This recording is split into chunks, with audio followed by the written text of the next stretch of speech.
It's too late If now. we really need you, let me know. I might have like a few seconds. Oh, Okay, we need to let me. Oh, okay.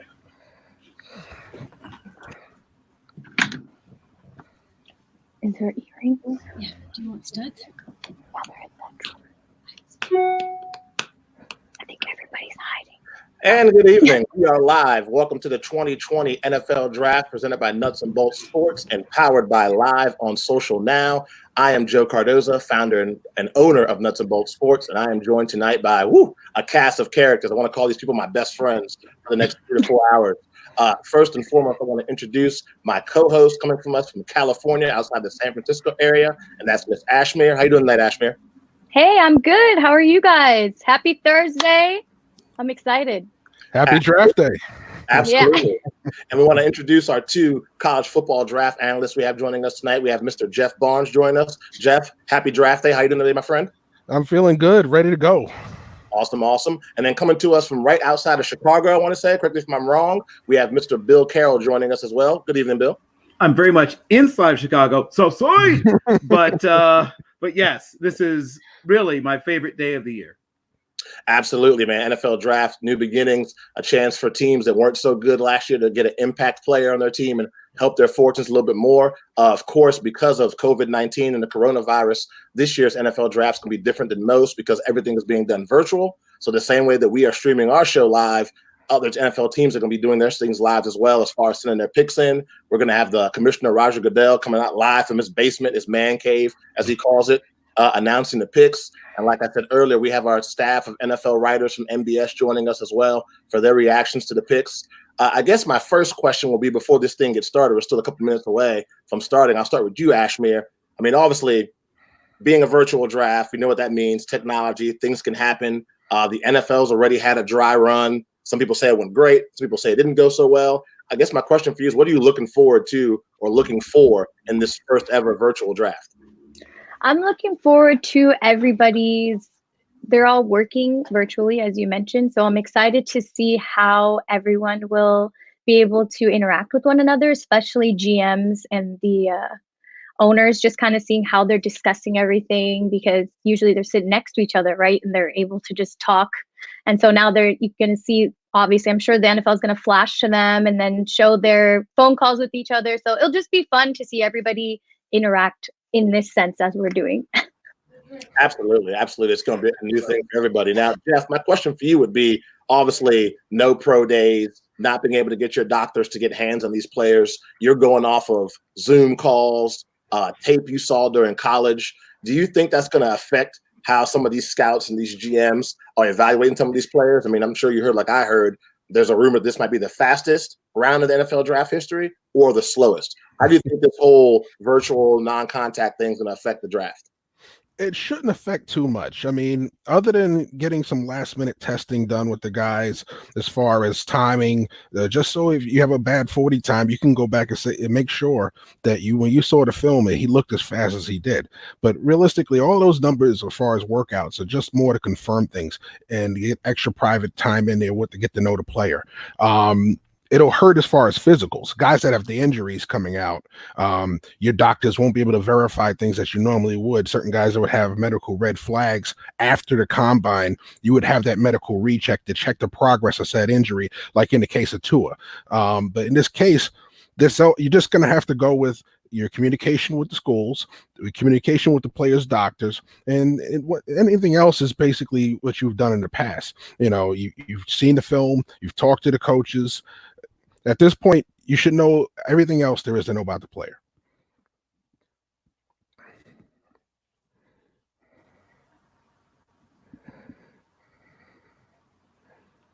Here we have an illustration of the effect of COVID-19 and the communications. So we get to see Chuck Cardoso miming beautifully, probably a very insightful question. I'm going to guess, hopefully, maybe he's asked me to follow up on what Jeff talked about. Gosh, I hope. And so the greatest effect is going to unfortunately be on small school players. And if you're one of the top 100, 200, even 250 prospects, you have an okay chance for things not to have really changed for you.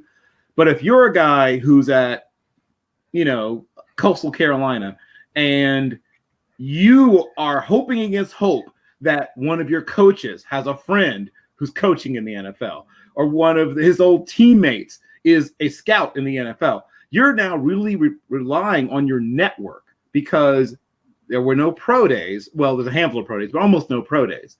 So if you are a kid from Bethune-Cookman, if you are a young man at, Western Oregon, all those little pieces that we would see that Gil Brand and others would report on at so-and-so's pro day, this kid from this small school blew the place up. That can't happen this year.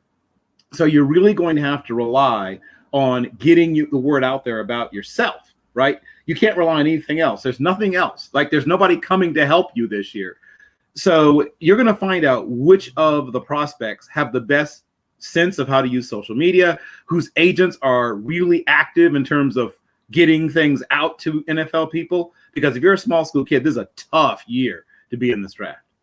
No, I agree with you on that one for sure. That's a good point you make up, because you think about it, we're going to have that HBCU pro day all lined up in Florida. I believe Deion Sanders was going to run that. And then all of a sudden, like most of the plans with sports, most of the plans with life lately, everything was just canceled. So that's an excellent point you bring up. What do you got, Ashmere? So I was just wondering who everyone's key team they're focusing on, right? Like, I got my Raider helmet here, so we all know where I'm rooting. I want to know who Jeff's focusing on, who you're focusing on. I kind of want to see where our little battles lie with each other. Well, the good thing about being an analyst is I got to worry about all 500 players that are about to get picked or signed today. As far as personally, though, there's a certain team with a star on a helmet that I have an eye on.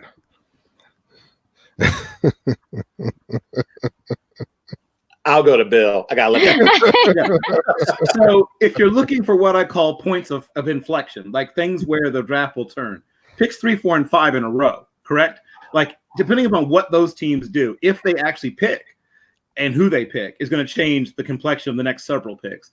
And then again, right around the midpoint, when you get towards Denver, there's another point where I think the draft will bend based on, once again, what they do.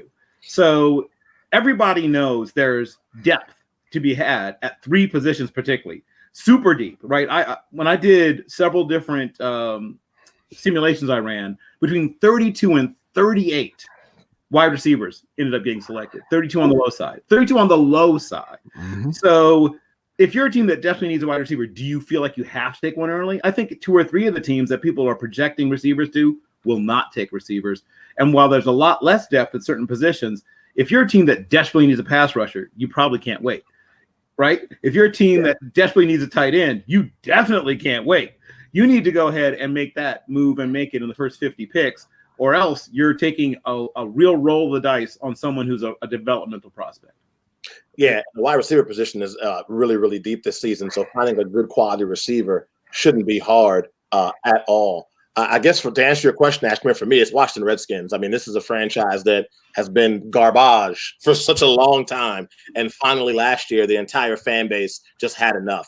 Not going to games. There were people that were buying entire sections of tickets just to write, sell the team, spelled out in colored shirts for Daniel Snyder. Stop buying merchandise. The hate on the Redskins is really, really deep. Yep. And I think cleaning house, getting rid of Jay Gruden, getting rid of the GM, bringing in Ron Rivera, bringing in Jack Doria, who was a so-so head coach, but a great defensive coordinator. I know for me as a Redskin fan, I'm pumped up that we can finally turn this thing around, hopefully make the right pick tonight, Chase Young, and we can really get this thing going and try to turn this around. It's been a long time since the Redskins have been good and relevant in the NFL. Yeah, I was living in Virginia the last time they were good.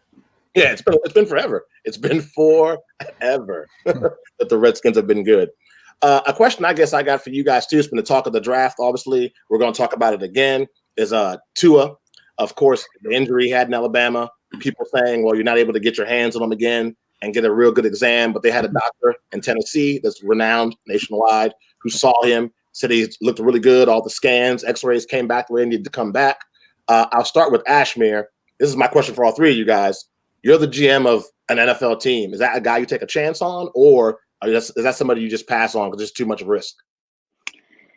Tua has been one of the best quarterbacks throughout the year. And even though he was injured, he put up great numbers. So I just feel like if you're going to if you're going to pick him up, you're knowing that it's going to be a waiting game almost. I mean, even though the results came back from the doctor today saying that he's looking better than ever and impeccable and everything like that, I feel like that's like a stretch. So I would take the risk on him just because of the way he's been in college, the way he's dedicated, the way he's able to be so versatile on the field, and he's just too athletic to pass up. So if I'm in need of somebody that has been putting in the work, training day in and day out, like really showing that they're ready to be in the NFL, I would pick him up.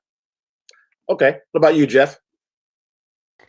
Well, it has to do with the fact that if you believe he's the future of your franchise, if you believe there's somebody better, then you take the person you believe is better. And if I'm the GM, I'm looking at Tua Tagovailoa, I'm going to take Tua for the specific fact that you're talking about a kid who's been a winner ever since he's been throwing a football. And again, other than the injuries, there are very few things not to like about him. He's a leader of men in the huddle. He's a good character player in the locker room. Everything about him says franchise quarterback. The one thing you have to concern about are the injuries. If I feel that we're past the part with his injuries, then by all means, I'm building my franchise about him. And right now, the word of Nick Saban matters. So if Nick Saban says this kid is your franchise quarterback, then guess what? They're going to listen to Nick Saban. Mr. Carroll, I pass it to you, sir. I, as a whole, am a little lower on this entire quarterback class than most. However, if you're talking the top 10, I'm still feeling pretty good about him. I'm a little hesitant to talk about him at the very top of the draft. He is still a guy who obviously was surrounded by ludicrous talent and at times showed a little bit of shakiness in terms of decision-making and wasn't always great at knowing where to be in the pocket, how to use the pocket, leaving the pocket occasionally when he didn't have to. But is he an elite level quarterback prospect? Yes. And is he a person that I think will end up maybe having, if he can stay healthy, the best career of all the quarterbacks in this class? Once again, I would say yes. I would just be a little careful about taking him at the very, very top of the class of the draft. Yeah, no, I can definitely understand that. And before this draft gets started, we definitely want to make sure you guys are tuning in. Obviously, Nuts and Bolts Sports is the 2020 NFL Draft. Make sure if you're following us on Twitter or YouTube, you hop into the chat room. One of our writers, Jason, will be joining us, covering a couple of different teams for us, is running the chat room. So make sure if you have any questions, comments, you hop on in there. Follow us on all social media platforms at Nuts and Bolts SP. Definitely want this show to be super interactive. I see that Jeff's Cowboy fans have taken over. It's great, man. It threw me off my game. I looked to the right and was like, man, it's like Cowboy fans. That's why they call us America's team. Yeah. Now, an easy question that came up to me because I see the giant flag. You can't help but notice it behind you, Ashmere. Is Justin Herbert. This is a guy that people have been up on, down on, and I feel like in the last 2 weeks, all of a sudden he went from somebody people were saying was a suspect pick to being a player that might get picked 5, if not higher. You've watched almost all of his games, I'm sure. You know a lot about the Oregon football team. I've heard that he's a really good quarterback, but the offense they ran held him back, and he wasn't able to really showcase his talents. What's your take on Justin Gilbert? I was on the same page as you. I almost wasn't his biggest fan. There were too many mistakes that he had made, and it wasn't truly his fault, right? But as a quarterback, as a leader of a team, as a fan, I blamed him for all those errors. But after I've seen how he played, I think he was at one of the practice days, and everybody was talking about how much he's evolved since playing with the Ducks. And I just think after I watched that and watched his film, it's very true that he's become a very moldable quarterback, right? So he's going to prove that he can change into whatever the team needs. If they need a more athletic one, he's got you. If they need a deep ball thrower, he's got you. He wants to be the most flexible version of himself, especially because last year, he decided to go back to school and play his senior year and bring us that Rose Bowl, literally the only good thing of 2020. So I think those are just showing really great characteristics of what he wants to do in the NFL. Good points.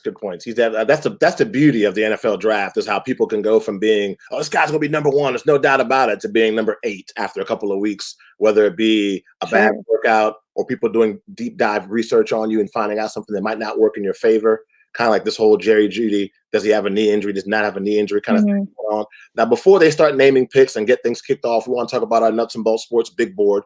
We have our top 10 players that we have ranked. And we obviously throughout the draft, as we go on, we'll take a look at that and see what we might have gotten right, what we might have gotten wrong. So, of course, we all agree Joe Burrow, number one. I'll start with you, Bill. Taking a look at the big board, is it right in your opinion? There's some things that should have gotten changed. I think it's pretty close to what's likely to happen. Obviously, trades, all kinds of things can change that. But I feel pretty solid about the top 10 players. Like this top 10 group are 10 players that in pick a draft year, 1974, 1983, 1999, they would be in the top 20 almost any year you can name. Now, there are positions, I mentioned tight end and a few other positions where there's no one I have a first round grade on. But the positions where there's good talent, there's really good talent. This line, everyone talks about ad nauseum about the wide receiver class. This linebacker class, come on, people. If you like linebackers who can run, who can cover, who can be good against the run, like Phil against the run, can fight off. I mean, there's a complete group of linebackers. You can take a linebacker in the 4th, 5th round and get a guy who might end up being a long-term starter. So we're all excited about certain positions, but there are certain positions I think go sort of under the radar. The linebacker group is nice. So write that down. Be smart. Yeah. I mean, I know we say this each year, but be smart. I'm not a fan of reaching under any circumstance. I understand we need this, we need that. To me, you raise the entire talent level of your team by getting the best players you can in the draft, and you fill specific needs in free agency. That's just me. You don't have to do it that way. That's the way that I've seen work best. The teams that get desperate and start moving a lot around in the draft to get specific players, thinking, I need this specific player. How many times have we seen that blow up in your face? Not to rub salt in the wounds, Joe, but we've seen. Yeah, I knew you were going. You knew he was coming for you. I wasn't. I grew up in Virginia. Trust me, I know the pain. I'm just saying, how often does that actually work out? Far less than people think. The fact is that for every, hey, it was brilliant to move up and get Mahomes. Yes, but there's 12. Oh, Trubisky. I mean, like it works out. It works out far less often than people think. If you really treat your draft board like money, like it's worth millions, because it is. It's worth millions and millions of dollars. Every time you do something that reduces the value of your draft board, and that's what doing a lot of trading up does, because you're spending, and the return is not likely to be equal to what you're spending. Be smart. The teams that do best, they manipulate the board. They may occasionally move up, but they're moving down more often than they're moving up, because they realize the guy I'm going to get 12 picks later or 8 picks later is as good as the guy I'm going to get here. Maximize your value, people. You will see a lot of trades, and you'll see some teams that clearly understand what the draft is really for, and some that Side the New England Patriots. What about you, Jeff? What's your thoughts on the big board? I think it's fairly accurate. I mean, you're always going to have that one dissenting opinion. Like, to me, I love worse. You know, I personally like Andrew Thomas better. You know, it doesn't mean I'm exactly right as much as I would like to be. But in the end of the day, you're talking about talented players at the top of this draft board that are going to make an impact immediately on somebody's franchise. So I think, you know, we look at it, Isaiah Simmons. Is he a linebacker? Is he a safety? To me, watching this kid's film, he's going to make an impact at either one, because he's done well at both at the collegiate level. He has the speed and athleticism to play both. So when you look at that board and you say these are the top 10 guys on the board, yeah, you can dispute it, because you know what? The next 10 guys are just as talented. No, absolutely. That's a good point. I wrote down linebacker group better than expected. We'll have to see who's the first linebacker off the board. I have a feeling it's going to be the young man from Oklahoma. They'll probably be the first linebacker off the board. What other players and teams are you looking to there, Miss Ashmere? Anyone in the West, because I'm kind of a bandwagoner. So I'm also paying attention to how smart the Niners are, because I texted my cousin the other day and I was telling him about how I'm, writing key points for the West Coast teams. And he said, well, there's only one Bay Area team now. So I have to focus on what's really out here and where I can go to a game so easily.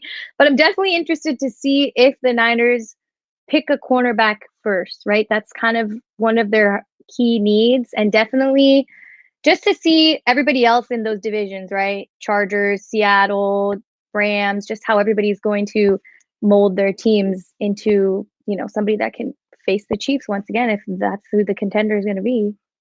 Yeah, I have a feeling that the Kansas City Chiefs are still the team to beat in the NFL. I know a lot of people would like to think it's going to be the Tampa Bay Buccaneers, but we've seen teams before get put together that we thought were going to be unstoppable. Think about the Eagles back in the day when they had McNabb and like 7 or 8 other people. Deshaun Jackson was on that team. I think it was their backup quarterback, Vince Young, called them the Dream Team, and it was anything but a dream team. We've seen that a couple of times, so we'll have to see how things work out in Tampa. And of course, with this whole COVID-19, you can't have off-season workouts the way you usually have. How teams are going to come together whenever they do have training camp is going to be a real key to this NFL season. Like, I'm not sure everybody saw it, but you had Sean Payton tell the Saints players there is no off-season workout plan. Just get in the best shape of your life. Everybody's been on the roster forever. We know the system. Whenever it's time for us to come back together as a unit, we'll be fine. And I wonder if more NFL coaches are going to take that vibe. And it's also a disadvantage, I think, for some new coaches. Think about like Matt Rule in Carolina, your first training camp, and now you're dealing with all this stuff you can't do. That's going to put them a little bit behind the 8 ball, I think. Yeah, I agree. On how that's affecting like the NFL and the way the offseason is going to go. I'm wondering myself, how even you're going to build that team bond, right? Because people, the way you interact, like it's almost like when you're fresh out of high school and you're going to meet everybody that you're going to spend the 4 years with. You're going to meet these people and you need to build some type of bond, especially quarterback, receiver, just especially since that's the way the league is right now, very receiver dominant. So it's just going to be interesting. Like, are they going to have a group FaceTime after this and like celebrate each other, pop bottles in the living room?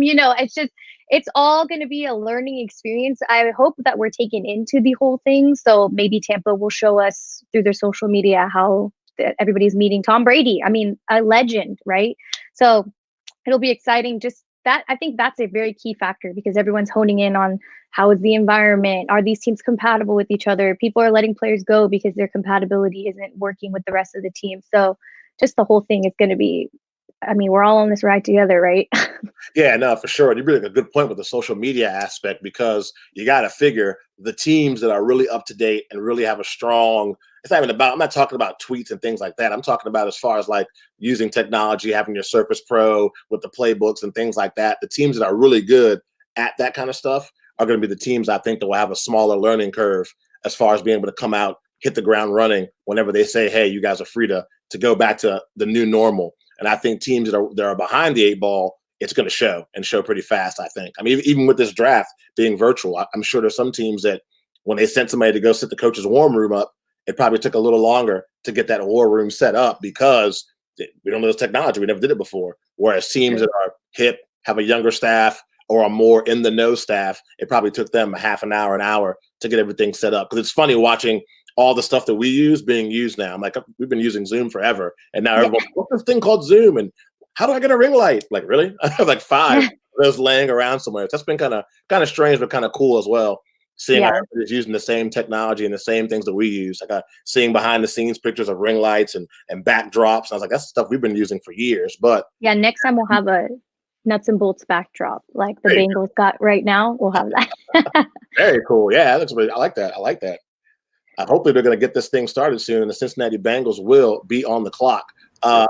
Is there any way possible, I'll start with you, Jeff, they can go another route besides Joe Burrow? Is that really possible? They can. I wouldn't advise them to because, once again, if you don't go the route of taking Joe Burrow, number one, who is your quarterback? They already last year established that they're moving on from Andy Dalton as a starter. Yeah, he may be a backup. He may be a trade piece. But either way, Andy Dalton will not be their starting quarterback unless there's an injury, and they are forced to keep him as a backup. They're looking to Joe Burrow. Now, as far as other quarterbacks are concerned, if they feel that they need to make a move, it would be far-fetched to think that they're going to make a move later on in the round. Right now, it's Joe Burrow or nothing. And what about you, Bill? What do you think? Is there any way possible the Cincinnati Bengals could go a different route? Since you said Bengals, I can't entirely rule it out, but I mean, what are the chances? It's a 1 in 10,000 chance that they would do something other than the obvious. I believe that they see in him a person they'll build the next team around. I think they see in him, I mean, obviously it doesn't hurt that he grew up in Oxford. It doesn't hurt that he is maybe the best known college football player in America. They're trying to sell tickets too. I mean, let's not forget the Bengals are one of the more cash strapped. And I say this, in quotes. I mean, every NFL team makes money. You can't help it. Like, you literally could be run by a goldfish and you'd make money because of the television deal. But they care about appealing to their fans. They know that they have to do something to get people excited, and nothing could get people more excited than having the, sort of semi-hometown player, and once again, an elite level quarterback, somebody who shows you things. Even though he had one elite level year, he showed you things in terms of decision making and accuracy and anticipation. Those things you can't just find every place. And the Cincinnati Bengals are on the clock. So the 2020 NFL Draft virtual style has officially begun. So we'll have to see how long it takes them to get that pick into Roger Goodell. I'm just waiting for someone to have like all zeros and like scream bloody murder that they tried. They're like, they better have a landline somewhere going on there. oh my gosh, I didn't even think of that. I don't have one. Well, some of them are really good. If you looked at John Lynch's desk, he has 3 landlines on his desk. Yeah, you gotta be smart. You gotta be smart. Now, before this thing gets rolling, I'm a big food guy, so I'm going to ask. I'll make it a little bit of light in the mood a little bit. What are we snacking on during this thing? Or is everybody just talking and not snacking on anything at all? Because I got caramel popcorn on deck in the background. Are you guys really just toughing it out for real? I'll let Ashmere go I first. am. For now, I am, but I'm gonna bring some popcorn up later because I think that's like my favorite snacking food. And I can't have any wine yet. It'll just make my teeth red. So that's my only snacking food of choice right now. Gentlemen, nothing at all? I mean, Bill's been doing this forever. So I'm sure he probably had like a ribeye at 5 o'clock and he's good for the rest of the day. I will be snacking on scouting reports, young man. Oh, yeah. I will be filling myself to the very, very brim with data. So I've been spending a time looking at the last 10 drafts, looking at who took whom and how things turned out and what teams have in terms of their mindset, like what I call teams drafting personality, right? So in the case of the Seahawks, what's their drafting personality? They love spark, right? They love guys who can jump high. They love guys who test really well in the 3-cone and short shuttle. They don't always care so much about football IQ, and sometimes it catches up with them. But when they do hit it, they hit hard, and when they miss it, they miss big. And then some teams like to just play it right down the fairway, right? Who does everybody think is good? Let's take him. And then you find teams that are big on height, weight, speed. You find teams that are big on character. There's still teams that use a lot of psychological testing. And they want to see, how do you get along with your mom? And they ask all kinds of questions, crazy stuff. The whole what kind of tree would you be, but all kinds of stuff. And of course, the ones that really stand out, though, like, what kind, if you had to wear women's clothes, what would you, crazy stuff comes up. But you're trying to find ways to get to know the player. And this year, as you talked about particularly, since you have to get to know the player remotely, lots of teams are doing Zoom meetings or emailing questionnaires to players. Hey, could you send us back the answers to these questions? We're going to learn a lot about how well teams adapted to this and how some teams, frankly, probably didn't. Yeah, I mean, being a scout yourself there, Jeff, how do you think this affected the process? A lot less personalized visits. We talked about the Zoom meetings. It's great to see the person on screen. Another thing to sit down in a room with them. Prime example, last year I had a chance to sit down with a quarterback that was a draft prospect, and he's actually playing for the Toronto Argonauts now. And to sit down, get into a classroom setting with the young man and test him on the chalkboard and do things like that with X's and O's. You get to see his demeanor. You get to see if he picks things up quickly. That stuff, you can do it on the board, but you don't see the body language. When somebody's on screen, you're seeing my upper half. You don't know if I'm jittering underneath this table right now. So that personal contact that you would get when you get to see the person in the same room, when you're shaking that person's hand, and you see, if they're nervous, that palm is sweaty. You don't get that experience now. So, I mean, that's the one part that's missing, but overall, you still have the chance to talk to them as much as you did on any other occasion. Of course, we're now 5 minutes remaining for Cincinnati to make their pick. Thanks to Greg Rector for answering. What are you snacking on? He answered Popeyes. Funny, I wanted to the time was too long. I had to make a choice. I had to make a move there. I couldn't stand there. I'm shocked that it's taking this Bengals this long. Yeah, I'm confused myself. I thought it'd be like, okay, Bengals, you're up. All right, Joe. It's the first round. That 10 minutes is going to get used up till 9:58, and then all of a sudden he's going to come up to the podium in his basement. I wonder if it's that. You can't have a technical glitch with number one. There's that would be hilarious. You can't come with the first pick and already be like, we put 10 5 minutes ago. What are you talking about? I mean, they have a live video on both the coach and their personnel. I see him on the keyboard. There's movement, so we'll have to see. I know. What are they Skyping each other? Like, hey, let's wait till the last second. Make them sweat. Yeah. Well, they don't have to worry about getting the jersey and hat ready this year, so that's not an excuse. Well, but you know what? That whole thing you just mentioned about, feeling each other, sensing the nerves, shaking the hands, like those are all things when you're 50 years old telling your kids, like, draft day, my hands were so wet, I slipped, or something crazy, those are things this is all taking away from. So the whole time I was just sitting here like, man, I'd be mad if I was drafted this year. Yeah, true story. And one thing I was talking about on one of my podcasts I do is I was saying how many players are going to dress up for this. I mean, you can only have obviously a small amount of people around you for this thing, which is one thing. You can't have that traditional huge party. But are you dressing up, or are you just wearing sweats and a t-shirt because it's like another day? I mean, because to me, it's almost like the first day on the job, kind of. I would dress up. That's just me. I don't know if I'd be wearing sweatpants and a t-shirt in the day I got $1 million job. I think the Vegas line, believe it or not, this is a prop bet, is 3.5. If you wanted to bet, you probably need to get your money down already. But I believe the Vegas line on number of players in the first round who would be wearing suits, I believe the line was 3.5. Wow. There you go. The more you know. Yeah. I'm going to tweet that. I'm not going to miss the suits with shoes and no socks. I'm not going to miss that. Yeah, me either. I'm not a big fan. It might have been 30 seconds when I thought about actually adopting that style. I was like, nah, I'm not doing it. Yeah. You weren't hoping that maybe you might hang out on the boat with Crockett and Tubbs and Elvis. Exactly. That died with Miami Vice to me. I thought about that. I could probably rock that. The no socks and the nice little ankle high pants with my suit. I was like, nah, I think better than that. Better than that. I believe it was Dave Gettleman who said he's going to miss getting to smell the players. I'm not sure exactly how that works or how that plays into his evaluation process.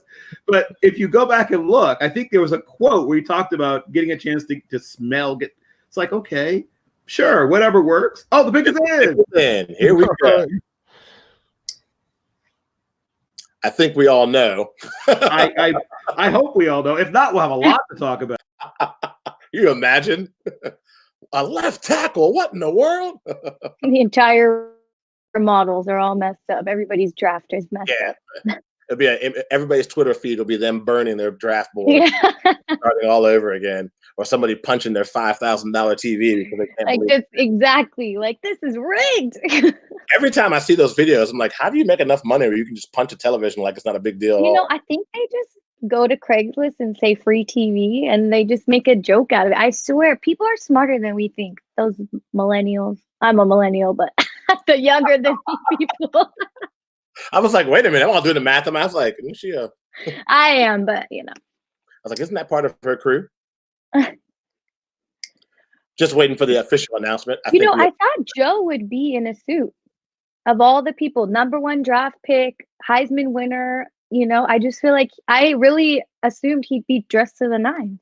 Yeah, he made me laugh earlier today. He put a tweet out saying nobody can make fun of him because all the barbershops are closed. So hair and clothing. Yeah, nobody really cares anymore. Not for me. All right, guys. He's got his hat, so we're good. So LSU quarterback Joe Burrow is going to be the #1 draft pick in the NFL. Here comes the commish. Man, I'll tell you what, Roger Goodell's man cave is well lit. Holy lighting. Did you see it? He probably shipped those in from the YouTube station. Man, looks good. So it is Joe Burrow, quarterback from LSU, going #1 overall to the Cincinnati Bengals, who need a lot of help.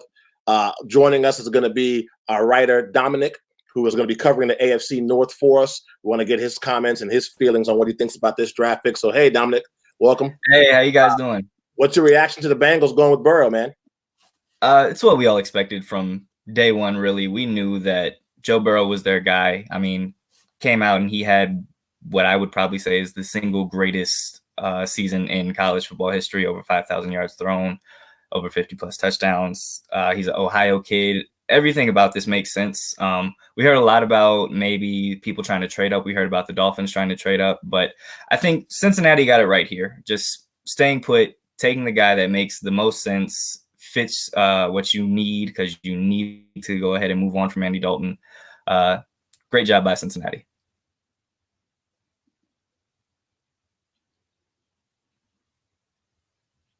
Is it my turn? What do you think about this pick, Ashmere? Oh, well, I think I'm the only person that thought this was going to happen. So since I was correct, no, I'm just kidding. I love Joe. I think the way that he presents himself, the way that he's grown in almost, 9 months from last year, this year, I just think he's going to be a key player for Cincinnati. It'll be fun to watch him with he's got 2 baller receivers, right? It's just going to be Cincinnati's going to be a whole new team to watch next year. And for some reason, I always enjoyed watching Andy Dalton, but now I'll enjoy watching Joe Burrow more. I told you, I'm a low-key bandwagon. I'm all about the game. So if it's a good game with good people I enjoy, then yeah. So Understood. I can respect that. Yeah. Let's go to our college football draft analysts there, Mr. Jeff Barnes and Bill Carroll, and kind of get their feeling on this pick. We'll start with you, Jeff. Joe Burrow to the Cincinnati Bengals, a new dawn of a new day in Cincinnati, or? Oh, absolutely. It's a new sheriff in town. His name is Joe Burrow. And right now, I mean, you have to look at it and say, okay, our 2020 draft has started off on the right foot. We got the quarterback we wanted, but it can't stop there. Right. Okay. You still have so much to do. I mean, granted, you have AJ Green at wide receiver, but he hasn't played a full season now in a couple of seasons. So you still need to add more weapons on that offense. You need to be able to protect your quarterback, and you still need to retool that defense. So they still have a lot of work to do for this roster to be competitive. Bill. Yep. So the good news is you're upgrading one of the more important positions in football, the most important position in football, the most impactful position in football. But as was just mentioned, the hay is not in the barn. This is still looking like a 5-11 to 6-10 kind of team, unless they do a lot. I mean a lot. They're in a division that is still tough to win. We've just seen that essentially with whoever they find at quarterback, the Steelers managed to still go 8-8. We just saw what the Ravens are up to, and are the Ravens likely to get that much worse? So there's a lot of work for them to do to just, be something other than a doormat there. But the good news, and this is what this is about. This is about good news, about hope, about things looking up. What's looking up is they have a quarterback who has the chance to be, I'd say probably a guy who's going to be a 3 or 4-time Pro Bowl quarterback. I mean, not a Hall of Fame quarterback, but a really good starter. A guy whose ceiling, in my opinion, goes up to about Matt Ryan. So if they can get the right team around him, we saw that Matt Ryan can get to a Super Bowl, the right team around him. I think the same goes for Joe Burrow, but can they do that? That's what we have to see. Yeah, no, absolutely. And I'm with Jeff. That's a good point about AJ Green. Yeah, he's a stud receiver, but it's been a while since AJ Green has played a full season. Washington Redskins did it right. The time did not take long at all. For the Washington Redskins, we'll let Ashmere go and announce that whenever they name the name of the player, and then she'll also introduce our next guest to join us in the podcast tonight. Ooh.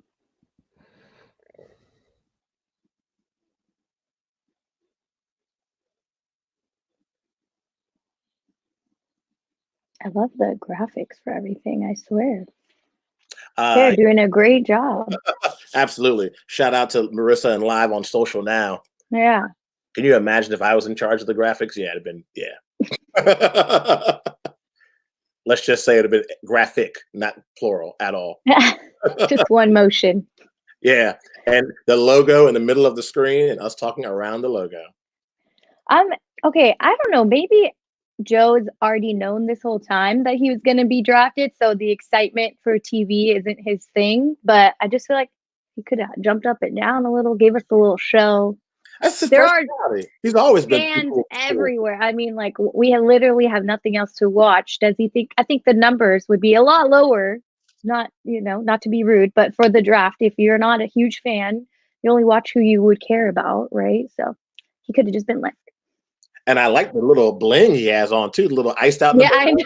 Okay, Joe. Okay, got a little bit of that. Got a little bit of that. What's like a Tyler Hero from the Miami Heat swag going on. Yeah.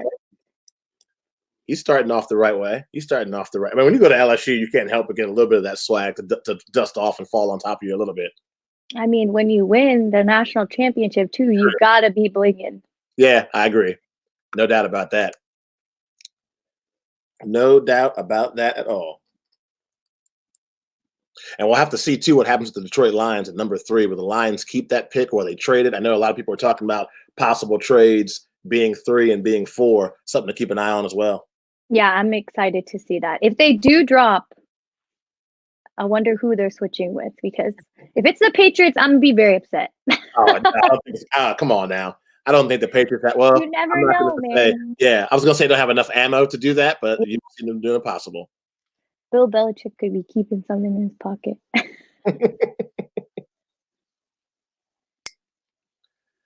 Come on. Ooh, Chase looking swaggy. Yeah, that's how we roll in Maryland, man. I like it. And he said, too, that he was going to dress up for this. He's like, I'm not going to look like a bum on national television. See, I love his energy. That's what I needed. Had to wait for number 2 instead of number 1. Very cool. As a Redskins fan, great day. Cool. Very, very good day. I think this is a guy that's going to live up to the hype for sure. I mean, when you watch his film, he's a monster in the best way possible, right? I feel like he's similar to Julius Peppers. So let's take it over to Ryan Cooley and hear his feedback on this. Hey, what's up, guys? How's it going? Pretty good. How about you guys? Good. Well, Thanks. Chase Young, that was no surprise there. I think I would have been more surprised if the Bengals passed on Joe Burrow than if the Redskins passed on Chase Young. The draft starts now at 3, but for Chase Young, the Redskins, they're getting a absolute game wrecker. And some people were a little concerned, saying, well, they don't really need a pass rusher. The defensive line's fine. But you look at Ryan Kerrigan, only had 5.5 sacks last year. Not great. Montez Sweat didn't really start playing well to the last 4 or 5 games. Jonathan Allen didn't play well at all last year. And Deron Payne really didn't play up to expectation. So this defensive line last year didn't play really up to what people expected them to. And you don't draft for need, especially when you're in like the top 5, top 3 pick. You take talent, and Chase Young is by far the best player in this draft. And I think the best player in the last couple of drafts. Yeah, I agree with you. I mean, if it was a Bengals need, I think he could have gone number 1 easily. Yeah, most definitely. They didn't need a quarterback. Chase Young would have been off the board at number 1. Man, I'm excited. So, Ryan, obviously we know that the Redskins have spent a lot of draft picks the last couple of years on defensive players. Think about the Alabama players they have, bringing in Collins from the Giants last season. Montez Sweat you drafted last year. Do you think that this defense now, with Jack Del Rio running the show, has a chance to really, really improve from what we saw last year? Because I know last year we thought the defense would be the calling card, but with Greg Manusky as defensive coordinator, that just didn't happen. Yeah, Greg Manusky was really, I think, a big problem in that. And I think with Jack Del Rio and Ron Rivera, this defense could be really good. I'm a little concerned with the secondary, with the corner after they traded Dunbar. I do like the Kendall Fuller signing, but up front, that they're going to be lethal.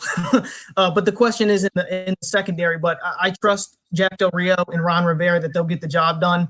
And, at least, like I said, the front seven is going to be, ridiculous with Chase Young, Ryan Kerrigan, Montez Sweat. The amount of first-round picks I have up there is just it's just not fair. Carson Wentz, Daniel Jones, and Dak Prescott, they were probably praying the Redskins traded out of the 2nd overall pick, but they didn't. So, good deal. Our college football analyst here, Mr. Jeff Barnes, and we have Bill Carroll. We'll start with you, Jeff. I mean, you got Chase Young going to the Redskins, like we just mentioned, a defense that was already pretty good, but for injuries, play scheme just didn't turn out the way we thought it was going to be. What do you think Chase Young adds to this Redskins team? He adds a dynamic pass rusher. Yes, Montez Sweat was a good player, but he was a developing pass rusher. Here you have a day one, get off the bus. You better double team him or pay him special attention, or else he's going to injure your quarterback pass rusher, who's going to come out there, play the run just as tough as he plays the pass. Right? Whether you want to play that 4 down front, you have the ability to do it now with the front 4 that the Redskins have. They can put pressure on the quarterback without having to send too many blitzes. It's the perfect scheme for what Jack Del Rio and Ron Rivera like to do, because when they blitz, they want the blitz to get home. But the best way to have that is to have 4 guys that can get to the quarterback. So right now, you're not going to have as much of that hybrid front that Minuski and them like to use, where Kerrigan stood up or Sweat stood up. No. You're going to get 4 guys that put pressure on the quarterback and stuff the run, and you can get linebackers that are going to be active. This is going to be a big change in scheme for them, and this gives them the linchpin in that defensive line that's going to be that edge rusher that brings fear to quarterbacks' hearts. Oh, man, that's just the days of Dexter Manley. I ever heard that talked about. Bill Carroll, you got Chase Young going to the Washington Redskins now. We talked about added on to that defense. I want to get your thoughts on the pick, but also what else do you think the Redskins need? Well, they need some of everything, just like almost every bad team. They could use quality line depth. Who know what's going to happen with Trent Williams at the tackle position? They could use, I think. Oh, there we go. So to cut off. All right. Lions. That's what I was thinking, man. This is the kind of flow that I was thinking. The Lions pick is in, has not been announced yet. Bring it. What's your thought, though? Finish your thought, Bill. Well, I mean, I know everyone's been trying to project Jeff Okudah there, and a few people have talked about them taking a quarterback. I'll be honest. I think it might be Isaiah Simmons. I think that coming from the fruit of the Belichick tree, Matt Patricia loves players that can do everything, because Bill Belichick loves players that can do everything. Jamie Collins flourished when he was with Belichick. Was a good player other places, but a great player with Belichick. And what is Isaiah Simmons but a better version of Jamie Collins? Jamie Collins, as you might remember, was a high school quarterback, came into Southern Miss to play safety, got moved eventually to really almost a quasi-defensive end at times, but played as a linebacker, played as a safety, and even put his hand in the dirt and rushed a little bit. Isaiah Simmons is all that, and as they used to say back in the late 80s, a bag of chips. I knew you would say that. Why not? Why not? So here's the pick from the Detroit Lions. Here we go. So the Detroit Lions are going to go with, I think we all have an idea what's going to be. Jeff Okudah, cornerback from Ohio State, is going to be joining the Detroit Lions. And like you just said, Bill, Matt Patricia loves versatile players. I think Okudah is versatile as far as playing slot, playing outside for cornerback. Yeah. But we want to get the opinion on this draft pick from Dominic. He wants to hop back on with us and talk about his reaction to this draft pick. Lions go DB, Dom. What's our thoughts? It makes a ton of sense. Struggled in the secondary outside of Darius Slay, who they traded to Philadelphia this offseason. So they really had no one back there in that secondary. Jeff Okudah is a guy who was hands down the best corner in this draft, a guy who last year had 2 forced fumbles, 3 interceptions, 9 pass deflections, huge production guy, super confident, checks all the boxes that you want as a corner. This only made sense for the Lions to go ahead and take him. Yeah, for sure. I mean, you got to build your defense up. And like we talked about, with Matt Patricia being the head coach, it has to be a defensive team. And his calling card when he was on the Patriots was his defenses and the job that they did.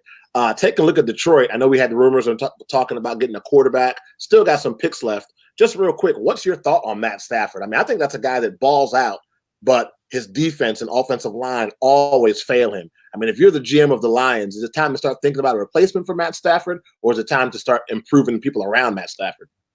So I've always said that Matthew Stafford is kind of like the Phillip Rivers of this generation, where he probably doesn't get the respect that he deserves because he hasn't had the postseason success as some of his counterparts. But Matthew Stafford is still a wonderful quarterback. I think it would be wise to keep him. I think you can still get a couple of good years out of him before you think about moving on. But I personally am a fan of Matthew Stafford. I still think he can get it done. So getting him some more weapons, running it back, building up that defense, go ahead. No, I definitely would agree with you on that one. Jeff, what's our thoughts on Akua going to the Lions? Well, they're getting one of the best players available on their board. I believe they probably had him higher than Simmons. Otherwise, you take Simmons at that spot. Sometimes it's a need pick. They definitely needed a corner, but they also need linebacker too. So I believe that they wanted to solidify their secondary, and they've got what they wanted, was the best cornerback in the draft. Jeff Okudah is a guy that's going to be around the football, something that Darius Slay was, and something that very few corners can do consistently. He's a guy, like he talked about, 3 interceptions, 2 forced fumbles, and if you a lot of pass breakups, and he's just always in the area of the football, right? So that's something you want to see from your who's going to be your stud corner. This is the guy that's going to challenge the number ones. You want him in the picture on every throw.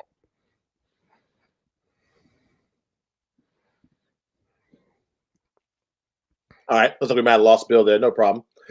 So there you go. The reaction that Chase Young has was what Ashmere was talking about, as far as somebody being excited and showing that they want some love. Oh, there's Bill. He's back. That's backstage waiting. There's as you might remember, Jeff Okudah was a safety in high school. Came to Ohio State, got moved to corner, and he's a very good player. I don't think he'll ever be quite what Darius Slay was. Darius Slay was just a more fluid, dynamic athlete, but he's still going to be a good, solid corner. So I'll be honest, I think they're going to end up looking back later and think maybe we could have done more with this pick, or maybe we could have traded down and still gotten Okudah. But I understand the reaction that they had. They realized that we now have this hole in our team that needs to be filled in a pass-happy NFL. I get that. I just wonder if they might, years from now, look back and have some regrets. Yeah, I see what you're saying. And like you said before the pick was announced, Simmons is a dynamic athlete, and that's just a guy that you can put. I mean, that's now that I had a chance to really let it sit in what you were saying. Matt Patricia coming from Bill Belichick, seeing what Teddy Bruschi, seeing what Willie McGinnis did, seeing what people like Matt Vrabel, tight end, fullback, linebacker did, to have a chance to get that kind of chess piece that you can move all across the board. I got to wonder why the Lions didn't go that route. Because, yes, the NFL's pass happy, but Simmons is a disruptor. You got to have time to complete passes. Well, the crazy thing about Simmons is he can play corner. I mean, you wouldn't want to do it all the time, but he can do it. Like, that's the crazy thing about him. There's not much he cannot do. Guys like Isaiah Simmons come along less frequently than guys like Jeff Okudah come along. That's the only reason I would have leaned Simmons, is because you have a chance of getting another guy like Jeff Okudah, maybe later in this draft or maybe in a future draft. Guys like Isaiah Simmons come along every several years as opposed to every year or multiple times a year. Yeah, no, I definitely agree with you on that one. I think that might be something they live to regret. That's a man. I'm just thinking about all different options you had with him as far as where you could put him on the field and things he could have done to help them. I mean, think about the division that they're in with the Aaron Rodgers, with the Kirk Cousins in there. We don't know what's going on with Chicago. I mean, I think it's going to be Nick Foles, if you can say healthy. That's just me. But that's a guy that could really cause some serious damage. And yes, cornerback's important, but when you got Swiss Army knife you can put in the field, I don't know how you can pass that up. Absolutely. And you're talking about a player like we talk about in Isaiah Simmons. If you watched him at Clemson, that's exactly how he was used. He rushed the passer. He played at linebacker depth when they were in their sub packages. He played over the top, and he was effective at all 3 levels of the defense. Yep. And, I thought, and especially I had Simmons going to Detroit if he lasted that far because of the fact that he was able to do all that. And of course, you're talking about a Belichick disciple as the head coach, but apparently he wanted his corner. He got his corner, and we'll see how it works out for him.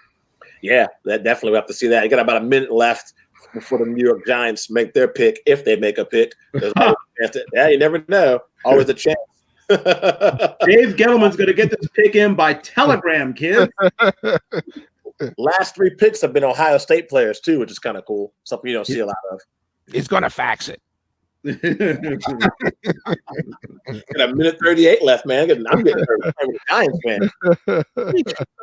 I thought the Lions and the Redskins are going to start a trend of getting them in and getting them out. It's nice. The pick is in.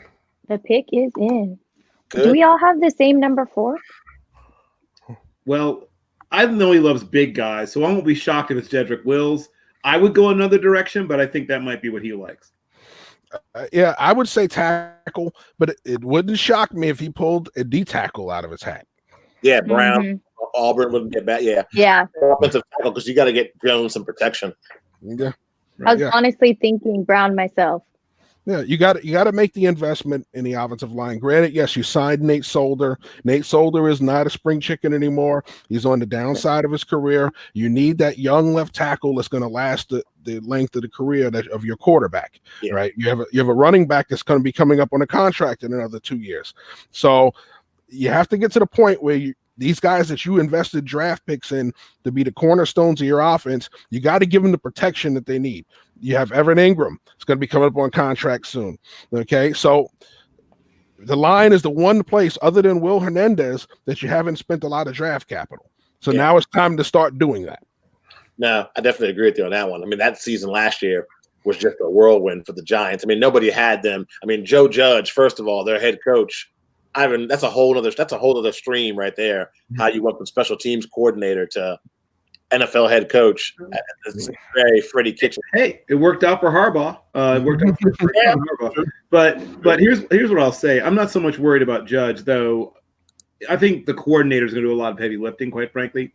The way the Giants are going to be using their coordinators, I believe they'll have a lot on their plates. But what I would expect is I think that since they don't move, right, the Giants are one of those teams that they either stick, and they stick a lot, or they maybe trade up. I think Gettleman's never traded down, if I remember correctly, in the entire career, Carolina or here. I don't think he's ever traded down. Now that, whatever. I mean, it's kind of odd to me because there's times when it makes sense to trade down, but I think he's going to go big. And yeah, you said it could be Derek Brown. I think Derek Brown's probably about number 7 if things turn out the way I think they'll go. But I think he's going to go up for the highest rated offensive lineman. And then in the back of my mind is maybe, just maybe, he goes after a pass rusher or Simmons because he loves defense and their defense has been not great. So, yeah. The pick is in, too, by the way. Yeah, I love right. The fan splash. And I like who the pick is. Yeah. All right. And the 4th round draft pick for the New York Giants is Andrew Thomas, offensive tackle from Georgia. So let's head over to Thomas. Thomas and Thomas. What's that setup like, huh? Hey, look. I'm trying, okay? I tried with the shirt, okay? Just bear with me. Oh, man. Ooh. Ain't it interesting that the pick had to have Thomas in there? High. What'd you just say? I said, isn't it interesting that a pick from New York Giants got to have the name Thomas in there? I'm just, Yeah, that's what I was thinking. Thomas, not Thomas. Hey, look. All right, so is this who you had the Giants going for in their first pick? Ooh, no. Actually, I had them picking a tackle. If it wasn't for Isaiah Simmons, of course. But man, Mekhi Becton, the stuff he was able to do, especially from the combine, was ridiculous. But Andrew Thomas is not that bad either. Great pass blocker. Helps you out in the run game as well. Definitely going to help out Saquon Barkley in our run game. Definitely help out Daniel Jones and protect him. But that's one hole that's filled up. Still have the whole rest of the offensive line to look at. So, good pick nevertheless, though. Yeah, I agree. He was not my 4th pick. I had Jeddick going for 4, so I'm gonna probably switch who I had him going to. So I had Thomas to the Browns. So now it's like nice. Yep. A little switch.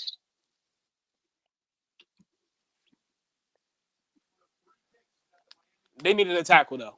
They needed a tackle immediately. Yeah, easily. Man, Daniel Jones needs some coverage. He needs someone to protect him. So I agree. Yeah. Yeah, and you got to open some holes up for Saquon Barkley as well, too. So that's a good pick. Offensive line, you can never have too many good offensive linemen on your team. What else do you think the Giants need in the draft, Thomas? Ooh, given what I saw last year, I think it's very interesting that the connection between Daniel Jones and Darius Slayton. I can see that brewing for years to come. So watch out for that. But I wouldn't be surprised they add another receiver to balance off with him as well, just to you know, kind of have a balance of the offense, keep the flow of everything going. Obviously they addressed the offensive line, still some holes to fill, but just to spark up the offense a little bit, it would be wide receiver for me. Defense will be definitely linebacker. And what about our college analysts, Mr. Jeff Barnes and Bill? What do you guys think about this pick? Well, I'm shocked for one reason, and I had Andrew Thomas at the top of my board, but I did not mock him to the Giants at 4 because I'm shocked that me and Dave Gettleman had the same guy at the top of our board at tackle. Yeah, I expected him to take Tristan Wirfs. But what can you expect? This is a big man that can move. Right? You see him out there on poles. You see him in protection. He's got good feet. He's athletic enough to play right or left tackle. Right, so you can start him at the right side right now while you still have Nate Solder, and eventually flop him over.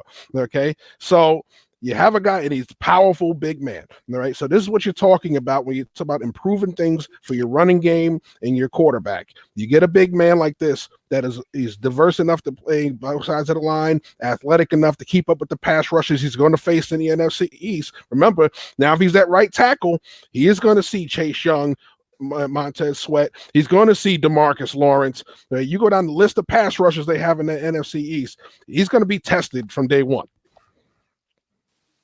Yeah, for sure. Bill, what do you think about this? And the Miami Dolphins are on the clock, by the way, FYI. Got about 3 minutes. I had them taking an offensive lineman. I projected Jedrick Wills to them because, once again, the whole hog molly thing. Andrew Thomas is the safest, the cleanest of all the offensive tackles in the class. He's not the most talented, but he is the safest. He's the cleanest. It's like he's the one who you have the least amount of work to do. He's not as talented as Wirfs. He's not as talented as for Cleveland.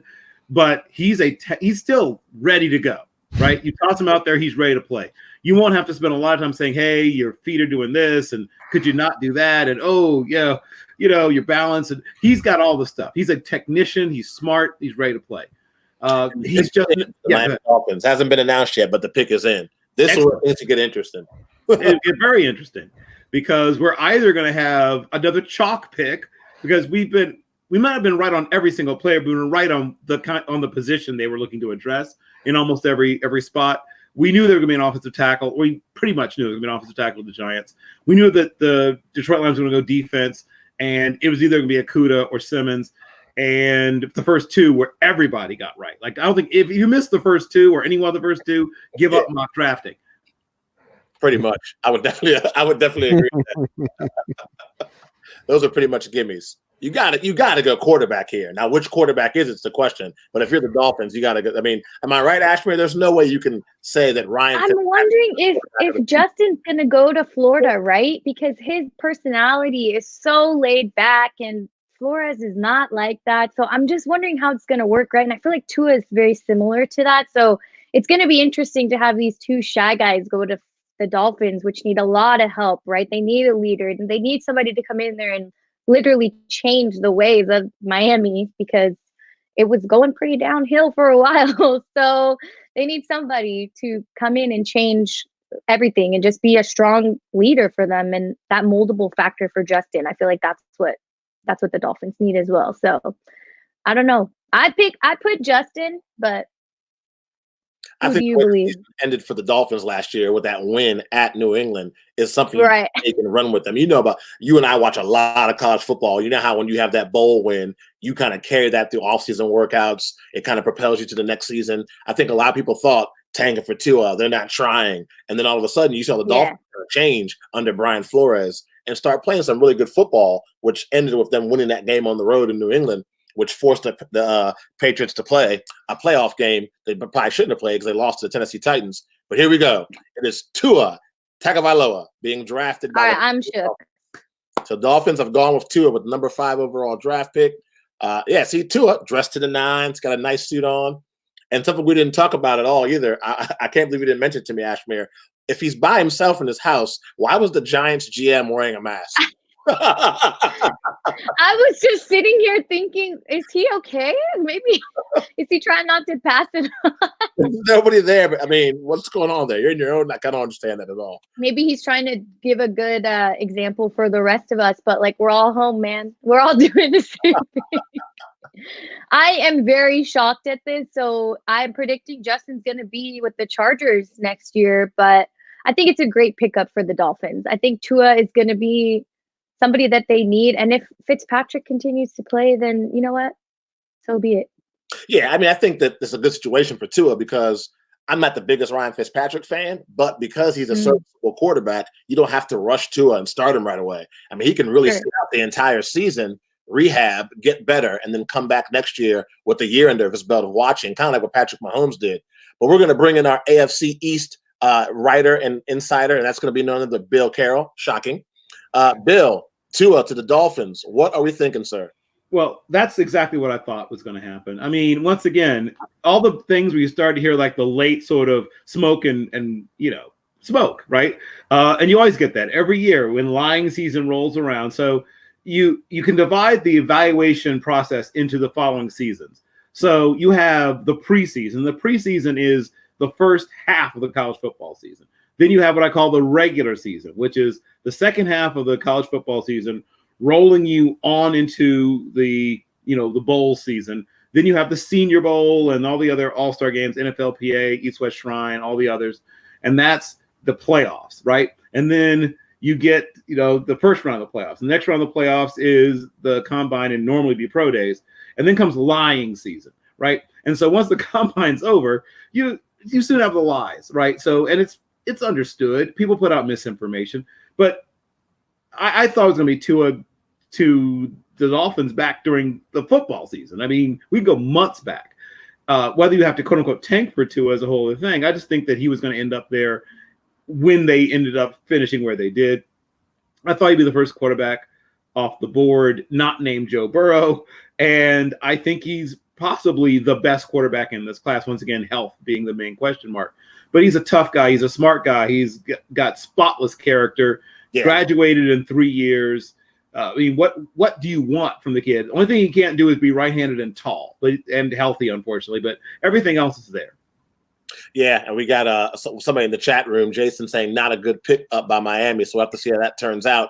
I want to get to you, Jeff, and talk about what you think about this pick with Tua. And do you agree that this is a good position for him because he can sit out that entire year and get healthy? Oh, absolutely. Having a veteran quarterback in place allows you to take things slow. And the beauty of him being a first-round pick is you have a fifth-year option. So you're not rushing to get him on the field before and to justify the pick before the end of his first deal. All right, you have that extra year. So you can take your time with them. And this is really what you're supposed to do with a quarterback anyway. If you believe somebody is your franchise, you don't rush them through the process and then break them in the process. Okay, you take the time. If he's a guy that you feel, whether it's because of injury, maturity, or just development, that you need to take your time with them, then you do that for the good of your franchise long term. Throwing guys out there in their rookie year that are not ready just breaks them 90% of the time, and they are just never the same. So here's a case where you have a quarterback in Tua who is showing you a lot of things on the football field. The one thing that he's showing you that you don't like on the football field are the injuries. Okay, you give him the year to get his body right, get healthy, and adapt to the speed of the NFL. All right. You also try and teach him to say, hey, little less risk, little more mental stability before the snap, getting rid of the ball quicker, setting up in the pocket, knowing where you're going, be pre-snap. So all of these things so he can get rid of the football on time and take care of his body a little more. Those are the things that are going to help him be that long-term quarterback that you want. Yeah, and I think that Miami is a good spot, not only because of being able to sit out a year, but there's also a lot of good young talent in that team. Like I was talking with the conversation with Ashmere, I think Brian Flores really showed to me why he's an NFL head coach with the way that Dolphins team played second half of the season. We all had our tanking for Tua jokes, thought they weren't really trying at all. And yes, they still ended up with the fifth pick, but they were playing hard in every game. There's not a lot of games you can look at like with the Miami Dolphins where you can say they got out in the field and got blown out. They gave it maximum effort for 16 weeks. So it's going to be interesting to see coming back with the money they spent in free agency this year. And like I said, a more than serviceable quarterback in Fitzpatrick, the Dolphins can make some noise. And then Tom Brady's gone now. So he is in for the Chargers, by the way, too. So we'll wait to see that announced. And I'm hoping that I at least get 4 out of my first 6 right on this mock. So Right. I'm pulling for Herbert at this pick right now. You and I both. Yeah. Taking a look at the big board. All right. So we've seen Burrow gone. We've seen Young gone. Simmons is still out there. Brown is still out there. Lamb, Wirfs, Tua is gone. Okuda's gone. So there's still plenty of talent that's on the board here at 6. We'll have to see. It's going to be interesting. Oh, man, they just showed Johnny Manziel. I forgot all about him. You talk about a one-year wonder. I was watching the draft the other day. They were showing his draft year, and I was just like, dang, that guy had it. He really had it. Like, I wasn't a fan of him, obviously, but I thought the small frame wouldn't last in the NFL at all. I thought he was a college quarterback, and it kind of ended there. Yeah, I didn't have a high opinion of him at the next level for a couple of different reasons. One of the things was, and it wasn't talked about a lot for some reason during that whole process, because they kept pushing him ahead of Bridgewater. And when they talk about him throwing the football, one thing they would miss is the fact that the guy for 2 years in a row had first-round left tackles. He had first-round wide receivers. Okay, one of them is now going to be catching passes from Tom Brady here in Tampa Bay. All right, but yet he would miss wide open receivers from the pocket because he couldn't see. And we talk about short quarterbacks, they have to be able to see from the pocket. So the fact of the matter was that he couldn't see from the pocket when he was protected. Imagine what was going to happen when he wasn't. Yeah, that's a good point. I didn't think about that. He did have some stars because every highlight was a Mike Evans toss-up. Throw the ball 40 yards as high as you can. Here's Commissioner Goodell announcing the Los Angeles Chargers pick. look at Justin's spread. I love it. I can't get over the commission's lightning. The lighting in his room is amazing.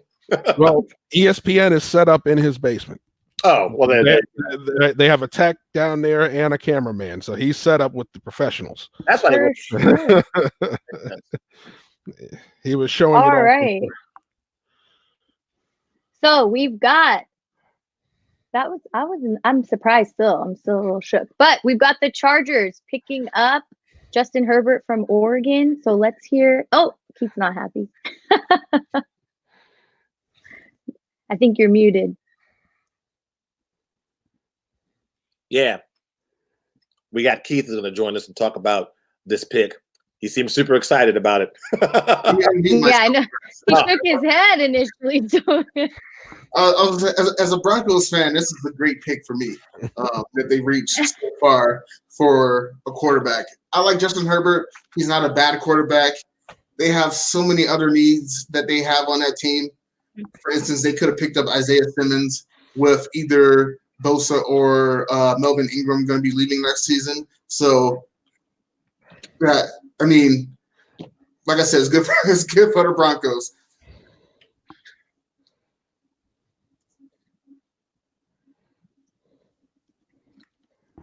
So what do you think he adds to the team? I mean, obviously you lost Phillip Rivers, and like you mentioned, the Chargers have a lot of needs they need to fill. But what's the positive, I guess, of drafting Herbert? I guess would be my question. I think they just moved sideways. If Tua was there, I would have said 100% pick Tua at number 6, with Tyrod Taylor being your starting quarterback for next year, most of next year. I just don't see him as a elite quarterback that's gonna blow the socks off that team and put them in the next level, especially in the division that they play in. He's not going to beat the Chiefs.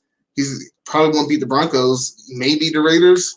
I just don't think it was a smart pick for them. But hey, that's what they did. Yeah, that's where we are. We'll have to see. And I agree with you. The Chargers have a lot of pieces they need to pick up. But I think you lost Phillip Rivers. He goes to the Indianapolis Colts. You got to get yourself your next franchise quarterback. They think it's him. We're going to see. I tend to agree with one thing I will say, Keith. A lot of people have been saying they think that Herbert was kind of held back by Oregon's offense. I can kind of agree with that and kind of see what people are saying. So we'll find out pretty quickly if that's true or not. And obviously right now, I guess my question for you is, if you're the Chargers GM, is he starting, or are you getting that veteran quarterback for him to sit back and watch for a couple of games? I mean, I don't think there's really any veteran quarterbacks on the market. I mean, Cam Newton, Jameis Winston, maybe. I mean, if you're going to sign Cam, it's not going to be cheap. I mean, because if you're going to sign Cam, there's no need of picking him at 6 because that's just a waste of money. I think he probably starts. Whether he's ready to start or not is a matter that's up to question. That's their pick. We could all be wrong. He could be the next Peyton Manning or next Tom Brady, but I just don't see that out of him. Yeah, I mean, Tyrod Taylor, man, I like the guy, but it seems like every time he gets the starting nod, I mean, think about Cleveland. It's going to be my team. It's going to be my team. They draft Baker Mayfield. Buffalo Bills. He took the Buffalo Bills to the playoffs. You think it's going to be the beginning of the Tyrod Taylor era, and it just seems like this guy just cannot win. So we'll have to see if the Chargers will stick with him and let Herbert sit for a while, at least for half a season. But I'd like to see Tyrod Taylor get an honest shot where it's not like if he throws one interception, you know he's going to get benched. How do you think that he fits with the Chargers there, Ashmere? Yeah, I agree with you. I'd love to see Tyrod out there. I think it's a new dynamic with Phillip gone. He's able to just kind of play the field as he would like to, since he's been a backup. He's not been able to be the way that he's wanted to be, and now it'll be a different vibe for the Chargers. It'll just be fun to see a different quarterback out there, you know. And Tyrod he's a great player. I think Herbert will learn a lot from him. There was a lot of H's in that sentence.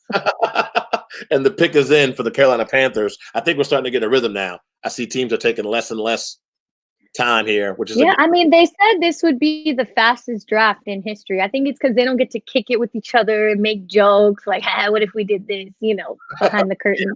And you know, in the back of everyone's mind is, oh my God, what if we lose the Wi-Fi? Oh my God, what if we lose the Wi-Fi? Yeah. As soon as you make the screen's gonna cut out. Yeah, you're hitting send button like sure. 2 times, landline in your hand, ready to go. I can only imagine how some of these draft war rooms are, for sure. And you know how many people can really lock their kids out of the room, right? They're probably like, I will pay you a pony if you stay out of here for 4 hours, right? So don't touch anything, don't blink. You can't watch a movie. You can only watch a VHS, you know, something crazy. Like no Wi-Fi. I made my whole family take their Wi-Fi off. I was like, you guys cannot watch anything, use the data. I don't got time. So I mean, you gotta do what you gotta do. I can respect that. Now I'm thinking in my head like, I should have done the same thing. I should have told everybody to use it. Yeah, you can't trust anybody. This is live. No, I agree. I think here with the Carolina Panthers, you got to go defense here, I'm sure.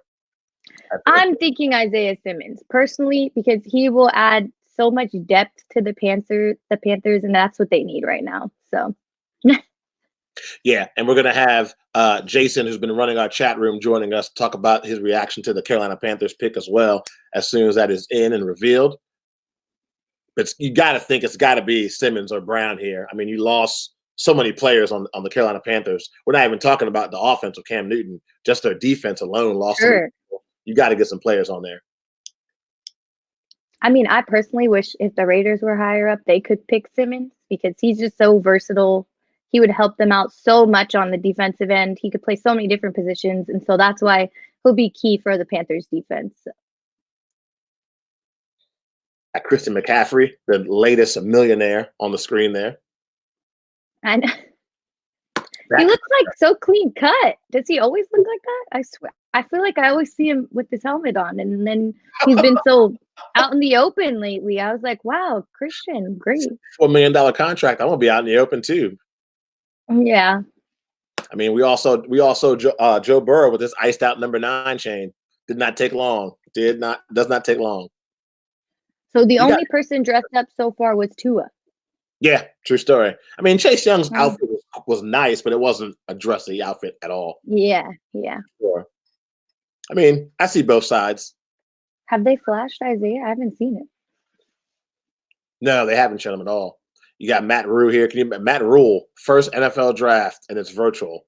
One to remember. one to remember. I love seeing the fans. It's so cool that they've included them like that. So, I think I know where the I think I'm ahead of you, Joe. Come on, Roger Goodell. All right. So with the 7th pick, the Carolina Panthers have picked Derek Brown, defensive tackle from University of Auburn. I like the pick. I think this is a guy that's a disruptor, collapse the pocket, can definitely cause some havoc. To talk to us about this draft pick and talk about a little about the Carolina Panthers, we're going to have Jason hop on and give his opinion. And hey, how's it going, guys? Appreciate you having me.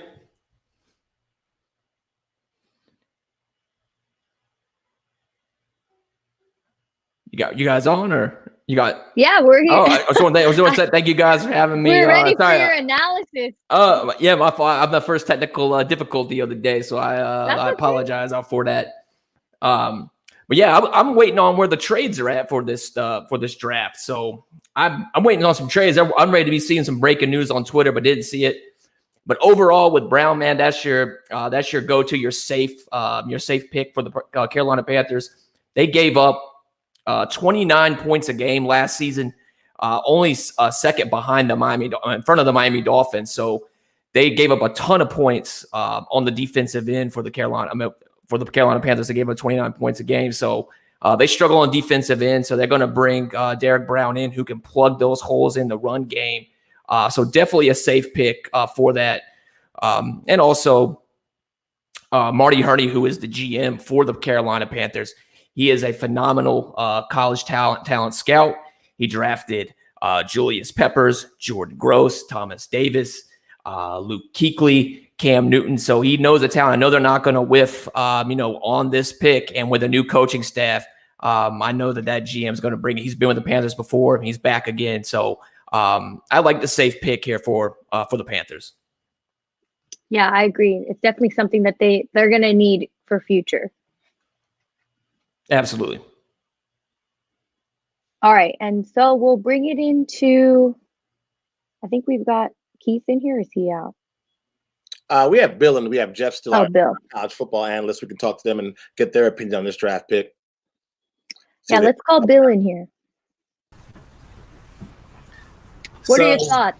So what Andrew Thomas was to the offensive tackle class, Derek Brown is to the defensive tackle class. He might not be as talented as some of the other guys in terms of just raw physical talent. He's not a he's not a Kinlaw. Javon Kinlaw is a freak. But he's a good athlete. He's a very good player, super consistent, gives you great effort, and just a man mover. Like, that's the thing that you notice about him. He can fight through double teams. He can stack. He can do all the things you look for from that guy who's going to play. He can play anything from 4-eye to right on the nose. He's got tremendous toughness. Great addition. And it looks like the next pick's coming in. Yeah. But he's the kind of player that's going to start right away and give you 8 to 10 years of high-level play. Awesome. Looks like the Cardinals pick is in. Wow, they're like flashing through this. Excellent. So how correct are you right now? I've only missed 2 so far. I was wrong on 3 and 4. I got 2 right. I got Brown right. I got Herbert and Tua right. So this is the best I've done in a while. I mean, the Cardinals have to pick up Isaiah Simmons, right? Or am I just bluffing? Because I am just shocked he's still there. I wouldn't be shocked if they actually went Tristan Wirfs. I wouldn't be shocked if they actually did that. They certainly could pick Simmons, but they are looking to protect their most important asset, which is Kyler Murray. So they're either going to try to give him someone to whom to throw the football, like he might be one of the wide receivers off the board, or I think more likely they're going to try to bolster that offensive line. All right, well, let's see, Roger. Yeah, we're going to know in a second. And we're going to go ahead and bring on our AFC West writer, Mr. Larry Bazzani, to talk a little bit about what he expects the Cardinals to do as we wait for the commission to announce the pick. Larry, first of all, good evening. Welcome to the Nuts and Bolts Sports 2020 NFL Draft Show. How's it going, sir? Doing well. Good to be with everybody. So it turns out to be Isaiah Simmons. Ashmere, you just kind of touched on it. I think there's just too much talent here to ignore. Certainly I was anticipating that they were going to go either Jedrick or with Tristan Wirfs, but this guy's a game breaker. He is a difference maker on defense. I mean, you're talking about a guy who just brings the heat and has the ability to run like a deer. I mean, he can walk down wide receivers, cover virtually any tight end in coverage, and he also has the ability to keep up with virtually any running back that breaks loose. So, I mean, this guy is going to really prove to be a difference maker on defense. Yeah, no, this is what you need. I mean, you need playmakers, guys that can help you get the ball. And of course, Kyler Murray, dynamic. You also have DeAndre Hopkins, Larry Fitzgerald still getting the thing done. Do you think it's a high risk going with the defensive player and not getting an offensive lineman to protect Kyler Murray? That is an excellent question, Joe. I think what probably happens here is they will fill in their offensive line as we go down the draft. As you guys have touched on before, there are a lot of left tackles in this draft. There's definitely a lot of offensive linemen to be had. They're pretty well set at wide receiver. I don't think anybody saw the Hopkins trade coming down the pike until it ultimately happened. Will be interesting to see what happens. They definitely needed that a linebacker as well. And Isaiah Thomas, all he knows is winning. True story on that, man. Yeah, I like this pick for the Arizona Cardinals. I mean, like I was talking earlier, this is a Swiss Army knife guy that you can put all over the field, and he can help cover up a lot of issues. Hey, you having some problem at the safety position? He can play a couple of downs at safety. Having problems with your pass rush? He can help you with that. I mean, this guy even has capability of covering some, not all, slot receivers. So you're really getting a chess piece you can move all over the board on defense. And that's a great way to put it. Swiss Army knife chess piece. I mean, you're getting kind of a queen back there. Maybe that's a bad choice of words, but somebody again who can go all over the field. Bad choice of words, but somebody who runs a sub 4.4 at that size. I mean, it's just unreal. So he's a very special player, and I expect big things from him. And this NFC West out here, it has really become a very elite division over the last couple of years. It'll be interesting to see what the Niners do. They're about 5 picks off, but Arizona, I like this pick. Again, Ashmere, I don't think anybody saw Isaiah Thomas being here. Not this late, definitely not. Yeah, and my initial thoughts were that he was either gonna end up going to the Giants. I thought that the Lions may take a swing at him, but what an amazing selection for the Cardinals. Don't call the Cardinals stacked or anything, but they're on their way. Absolutely. And do you have any thoughts about Justin Herbert coming down my neck of the woods? I know we have. Yeah. I think it'll be fun. I think it'll be fun for him to learn from Tyrod Taylor, just be in an atmosphere that's a lot more difficult because, as Joe mentioned earlier, there was rumors going on that he wasn't able to be, how he truly wanted to be because the way that the offense was performing. So it'll be different to see him under, a new head coach with a different team and just learning how to evolve as a quarterback and basically develop into hopefully a better NFL quarterback. So. And man, the rhythm has definitely picked up here at the NFL draft. The draft pick is in for the Jacksonville Jaguars. We know you're going to be coming up shortly again, Larry, as you have the Raiders coming on deck and the 49ers. Want to thank you for your insight, sir, and we'll talk to you sooner rather than later. And we'll have to see who do you think Jacksonville's going with right now? They got to be destroyed that Simmons is gone, Ashmere. What are you thinking? I had CJ Henderson, okay, just because I don't really know what the Jags are going to do. They could do anything. They kind of need anything at this point. But CJ Henderson is a strong option for their defense. He's explosive, athletic. I just think this draft class, there's not enough good things to say about all of them, right? Like they've all played to the nines the entire year. They've shown that they put in the work. They want to be drafted, right? And so that's my pick, Henderson. So who is your pick? Because it's the Jacksonville Jaguars and they just kind of do their own thing, we have no idea. I wouldn't be surprised if they went with a linebacker, actually. I mean, their defense, you think about Jacksonville, how it seems like it was just yesterday, a couple plays away from beating the Patriots and going to the Super Bowl, and they just completely collapsed. I mean, your quarterback's gone, your best defensive player wants out of there. You got players leaving left and right. The calling card of that Jags team was the defense. So I could see them going linebacker. I don't think they'd go defensive line, but maybe you do because your best defensive lineman wants out. So maybe to cover Right. yourself, you draft one right now. Yeah, I think, like you said, I think everybody's confused as to who the Jaguars could pick because they're literally a wild card. I feel like they've put up smoke and mirrors this entire, process. We haven't really gotten a vision of what they want for their team, so. Yeah, that's what most teams do. Hey, let's go ahead and bring Jeff back in here. I kind of want to get your thoughts on what way you think Jacksonville could go with this whole thing.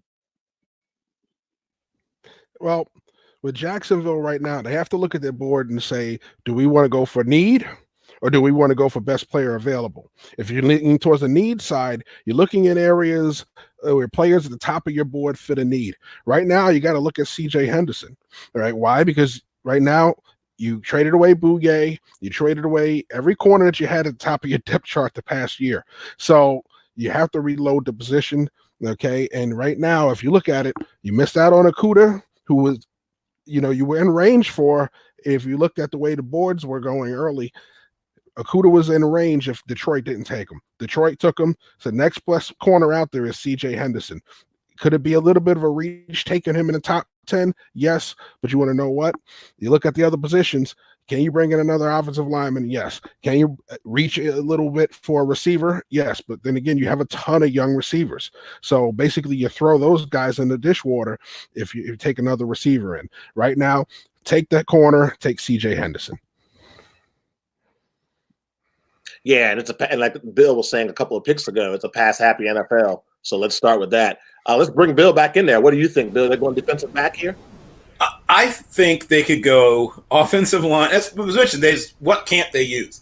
But I think it's possible they go offensive line.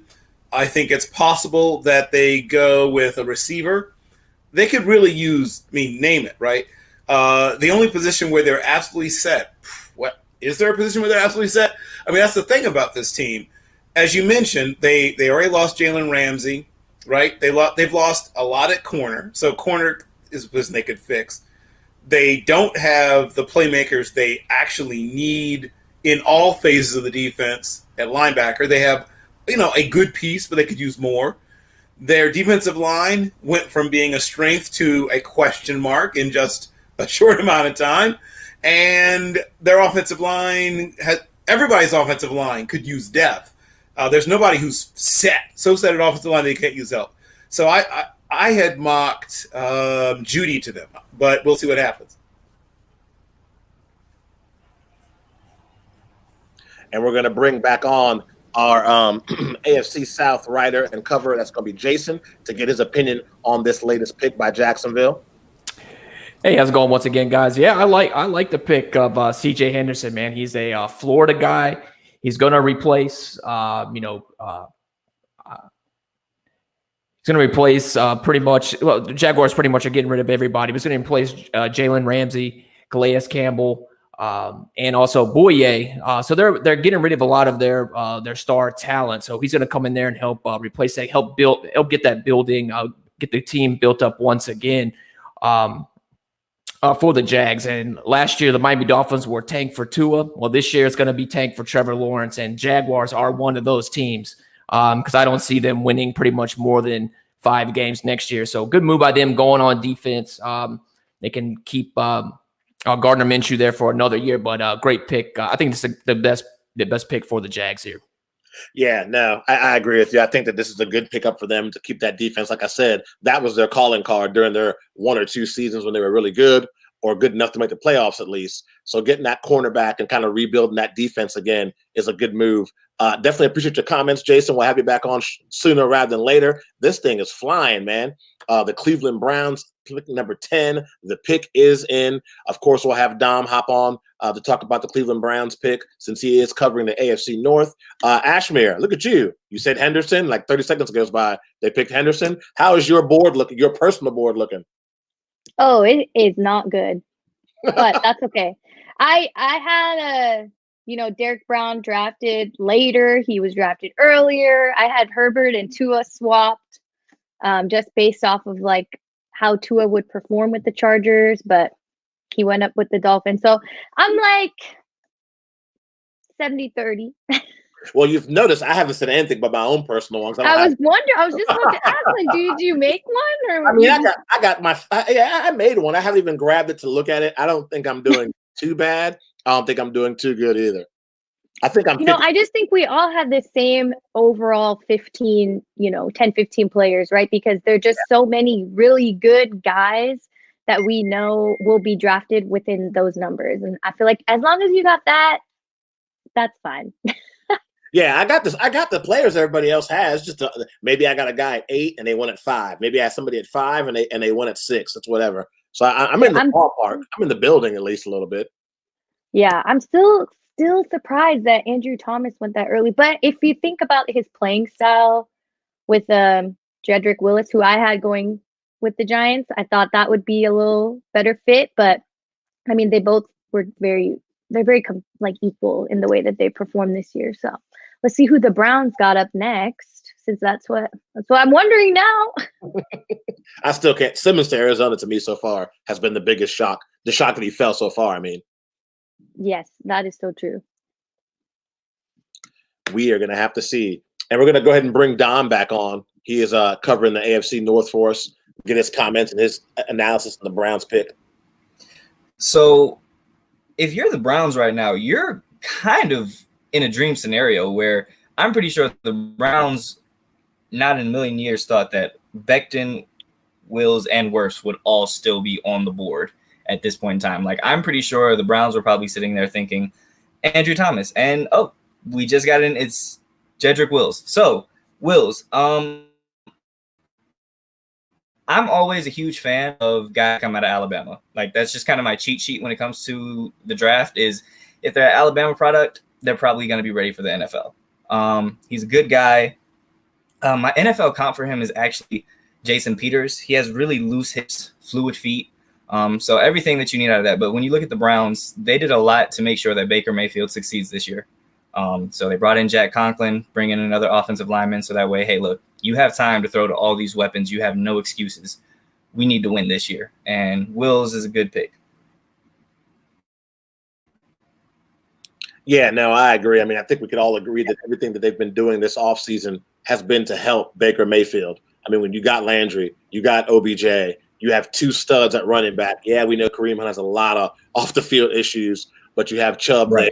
It's all being set up that there's really no excuse for Baker. They got rid of Freddie Kitchen, who was kind of like the cool substitute teacher. They got the head coaching job. Yeah, that's kind of the way I look at it. Oh, man, no homework today. So I think that they're making some moves there to set things up for Baker. Their defense was pretty solid last year. Some things to work on. I mean, depth is always something to work on. And they're also in a tough division. We're talking Steelers, we're talking Ravens. So there's some work to be done. But, yeah, I think the Browns are sitting pretty right now for sure. Definitely. Like I said, I think this is a good pick for them. I'm excited to see what they do this upcoming year. Yeah, it should be interesting. Let's go ahead and bring Jeff on and kind of get your thoughts on what the Cleveland Browns just did in the draft. Oh, this is definitely a fit and a need. You got to protect your quarterback. You drafted Mayfield. You're going to need somebody to keep him upright. Wills is a good pick. Granted, I like I said, I still have another tackle at least rated ahead of him, but when you talk about Jedrick Wills, you're talking about a big frame, a guy that uses that length pretty well, has the ability to mirror, and his punch is phenomenal. He's a mauler in the run game. So you got a guy in that backfield that feasts on great blocking in Nick Chubb. So by all means, get him an offensive line that's going to open up holes for him and keep your quarterback upright. Now, where Wills is going to have to fix is going to be able to handle speed. Speed rushers that have more than one move that can double up on you give him a lot of problems. So that's where he's going to have to improve if he's going to keep Mayfield upright. But overall, you're talking about good value for the pick. Good deal. Good insight. Appreciate that. Bill, what are we thinking? I mean, I'm sure you agree everything the Browns are doing is to make sure that Baker Mayfield has everything he needs to be successful. Do they need to do more, or is it on the road to the right track? What's your opinion? Well, you have to do everything possible to make this a quote-unquote no excuses year. Sort of like what the Bills did to sort of set up Josh Allen for success. They're doing something very similar in Cleveland. I had actually mocked Tristan Wirfs to them, but the thinking is very, very, very the same. And Jedrick Wills as was just mentioned, is a guy that some people think might end up kicking inside to guard. A lot of people think he can hold up at either right or left tackle. Either way, he's going to be a player. He's going to play right away. He's going to play for a long time and play at a high level. As was mentioned, if you have a great counter move back to the inside, if you get him leaning outside, you can beat him. But if he gets a little help, maybe he can set a little heavier inside. And then if somebody then goes back outside, you can have somebody maybe chip or somebody help him out. He's a good player, but the one, as Jeff mentioned, the one sort of knock on him is elite level change of direction gives him real trouble. But he's a mauler. He's a powerful guy. He likes finishing people. Sort of all the things that we say about all the Alabama tackles also apply to Jedrick Wills. Tough guy, all that. Yeah, no, I think that these are going to be. I think it's going to be a good fit, and like Jeff was saying, he's definitely going to have to figure out the double move thing. That's a staple of any good pass rusher. If that's something that gives you a hard time, you're not going to be very successful in the NFL. But that's why they pay the coaches to coach these guys up, put them in the right position to make plays and improve their game overall. Let's go to Ashmere, Cleveland Browns. They go O-line. What are your thoughts on that? I think anything to help Baker Mayfield feel stronger on that field, because he has the talent to make the Browns a better team. He just needs to utilize them properly. So I feel like giving him somebody that will protect him, that will create, bigger spaces for everybody. I just think it's going to help Baker Mayfield feel more confident, maybe. I don't know. Just take more control with the ball, take care of it. So I think it's going to be helpful for the Browns, definitely. They've, like you mentioned earlier, they've cleaned a lot of things up. They got rid of a lot of people. They're trying to change and create a team that will revolve around Baker Mayfield. And now it's this year, I feel like it's his time to show up. So great addition. Yeah, I think I hate to be so brutally honest, but that's how I feel. I think it's do you think it's a make or break year for Baker Mayfield this season? I mean, you figure. Yes, 100%. 100%. Really? Okay. I can't stand the guy. Oh, well, then there we go. Because I was like, come on, last year you had the substitute teacher as your head coach. I mean, do you really count? Definitely. That shirt killed me. Like, come on, man. This isn't your son getting into a fight and you're praising him, right? This is like the most elite sports channel. So now we've got the Jets pick in already. I swear this is going by so quickly. I predicted it. You did. I was going to say, you tell me all day. Expect 30 seconds. So who do you have going to the Jets? I think the Jets might get a weapon for Sam Darnold. I think they go receiver. Maybe a CD Lamb gets picked by the Jets. See, I'm thinking somebody to cover Sam Darnold's blind side, and I'm having Mekhi Becton. That's who I got. Okay. We'll have to see. And then we're going to have Bill join us, our AFC East guy, to talk about what he thinks about the Jets pick, since the pick is in. I think they go receiver, but I can see your point. Sam Darnold needs help either way. Either you protect Sam or you give him something to throw to you. Exactly. Le'Veon Bell needs somebody to make some holes. So yeah, I can see both sides. And I feel like comparison of people like Baker, you're calling this a make or break year for him. And like Darnold had, what did he have last year? That throat thing going on. And he still came back and played so well for the Jets. So I just think he's gone for like 4 or 5 games with mono. Yeah. Doing who knows what. And nobody's asking him to be tested again. And I just feel like Baker's out there not playing A1. I don't know. I think I could go on about Baker. It's not really nice. So I'm going to stop. Yeah, I had no idea. I was like, man, she's not this guy at all. He's not my favorite quarterback. I don't dislike him like you do. I was like, man, I feel that way a little bit. I just feel like when you're given the core, you should take care of it. That's kind of my thoughts. Yeah, I think that the way he should have bounced back from after the rookie season didn't happen. Because that rookie season, I mean, he brought that franchise back to life. I mean, that Monday night game, he came off the bench and he played. And I can't remember. I think they won that game. That he came off the bench or they got close to winning it. And just the electricity in the city, you just knew when he came back with a full offseason, he'd light it up, especially when they got Odell Beckham Jr. And nothing coming farther from the truth. There was no lighting it up at all. I mean, the number of passes that man caught was like nothing. Yeah. All right. Let's see who the Jets have picked. I think I'm right. Mekhi Becton. Oh, I think I'm ahead of you on the TV. Go ahead. Announce away. Oh, and the Jets have selected Mekhi Becton from Louisville as the number 11 draft pick. So let's go on to Bill. Well, Mekhi Becton is, of course, a giant of a man. 364-pound human beings don't come along very often, and especially not ones who can run 5.11 in the 40. So he's a rare combination of speed and size. Once again, a bit of a project. If you think you just throw him out there day one at left tackle and it's going to be just fine, he's going to have some rough days at the office occasionally. So I would be very careful about making him the guy at left tackle on day one. But he's a talent, obviously, a rare talent. But you're going to have some good days and some bad days if Mekhi Becton is your starter at left tackle day one.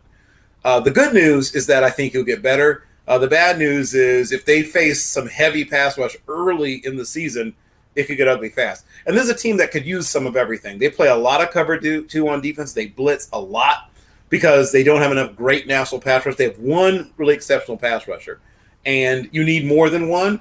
So if there had been someone they liked who could bring pressure, they might have wanted to look in that direction.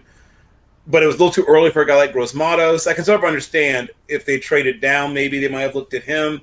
And they could always use offensive line help. So obviously, Becton's not a bad pick. And the other thing that somebody mentioned, getting another target. So guys like Judy or Lamb, I think would have been considerations as well. But Mekhi Becton is hard to pass up because, once again, how many 364-pound human beings move like that? Yeah, true story. I agree with you on that one. What do you think about this pick, Jeff? We probably got 10 seconds to where the draft is fine. Well, Becton, like he was talking about, is yes, he is still underdeveloped, but you can't, right? You bring him out there, you bring him along, you let him learn, and you just need him to be better than what you had. And if you remember the Jets pass protection last year, it wasn't very good, especially on that left side. So yes, he's a rookie. He's still quite raw. He's going to improve, right? But you can't teach 6'7" that runs and moves like that. If you watch him in protection, he's still underdeveloped. So those feet don't move in sync, but they move. We're talking about Wills. You watch him in protection, those feet are a little bit heavier. This is a big dancing bear. Okay. And he's going to be a more coordinated dancing bear by year 2 and 3. So this is what you're taking him for. Yes, he may come in and start this year. You want him to have those struggles. He's going to have to learn, but he's going to get better and better as the years go along, and he's going to be able to keep your quarterback upright for the length of his career. I can't believe that we're so deep into the draft, pick 12, with the Raiders on the clock, and the pick is in, actually, and we haven't had a single trade at all. I wonder how much technology is playing into this, or how much of it is people just know their board and want to stick with it. It's going to be interesting. I think the Raiders go receiver here. Yeah, I think they're going to go receiver as well. But as far as the trades, I guess this draft right now is deep enough that people don't have to risk too much to get what they want. Because that's usually where the trades come into place. It's where you're sitting in a certain position, you're thinking what you're going to get at that position isn't worth it. You're either going to trade back or trade up. You really want a guy, and you don't feel anybody else behind him is worth it. But I feel like a fool now. I've had my trade chart out since the beginning of the draft, and it's been useless that I haven't been able to figure out who's trading, whether it's worth it or not, because everybody's been pretty much standing pat. So now, could the Raiders draft Kinlaw here and then get a receiver later on down the draft? Because we've been talking about how deep receiver is. I know CeeDee Lamb is a great receiver, and we talked about how that Antonio Brown experiment blew up in their face. But could we go with a wide receiver later on down the line, I wonder? Well, it would be the perfect spot for them to pick a receiver because they're in a position I'm pretty sure they didn't believe they would be in. All right. Every one of those top 3 receivers are still on the board. And I don't know of a mock that had the Raiders picking in that kind of predicament. So if you want a playmaking receiver, this is your chance to get one. And I know the commissioner is making the pick as I speak right now. But for the most part, take one now. You're not going to find anybody else later as good as the 3 that are on the board. Yeah. And let's go ahead and bring our be Keith. We'll bring him back in and get his reaction to the Raiders and who they drafted this year. What do you think, Keith? With no Broncos bias. Well, I'm a little bit behind. Who did they draft? Because I'm streaming. Oh, I'm doing the same thing. I'm streaming as well. I got the pick is in on my screen. I'm told from the Denver 7 reporter that they took Henry Ruggs. I don't think that's confirmed yet. Thoughts on that? Yeah, I got the same thing. Henry Ruggs has been drafted by the Raiders. A little surprised. I was kidding in the chat earlier that Al Davis for sure would have picked Henry Ruggs, but Al Davis is not running the team anymore. But I guess you just can't shake that we'll take the fastest player available mentality. Because he was the fastest player available. CeeDee Lamb is probably the better receiver of the two. But yeah, I'm pretty surprised by that pick. Yeah, so is everybody in the chat room. I mean, the chat is lighting up with people saying they can't believe that. We got a great comment here from Dom who said that he thinks the ghost of Al Davis hacked the Raiders' Wi-Fi. Yeah, apparently Al Davis and Jerry Jones are working together. We'll see what the Cowboys pick then. Oh, yeah, that's going to be exciting. I'm here for the Jerry Jones alone with nobody able to control his thoughts. I am here for that.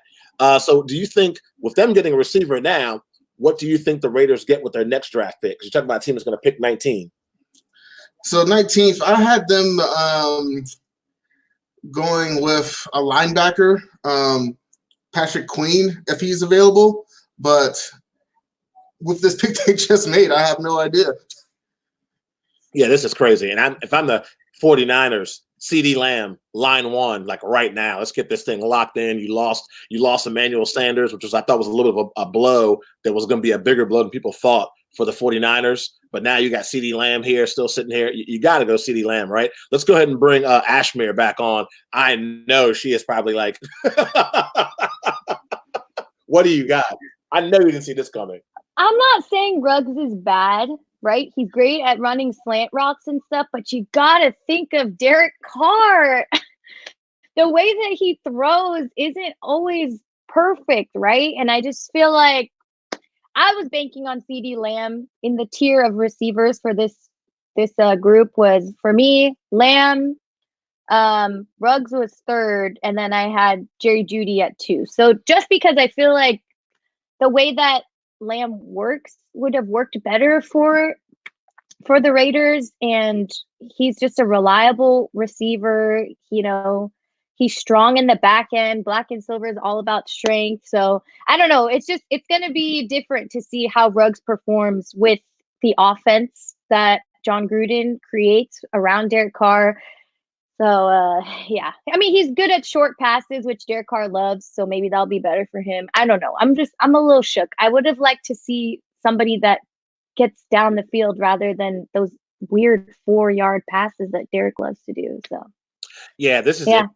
And I think one thing people have to remember too is Ruggs has been a great complementary receiver. He's never been the number one guy. So I hope. Yeah, and we needed a number one. I hope the Raiders know they're not getting a number one. Like, this is not a guy that's going to be a 1A. He's a great slot receiver, a great secondary guy. They have a name escapes me. I want to say his name was Walker. Big, really, really good player last year. Yeah. Who I think he has more traits of being a 1A than Ruggs has. But don't get me wrong, a guy with speed on the reverses, jet sweeps, quick plays. It also makes me think, how short of a leash is Derek Carr going to have? Because I feel like a Marcus Mariota makes a lot more sense playing quarterback if this is the kind of receiving core you're trying to put together.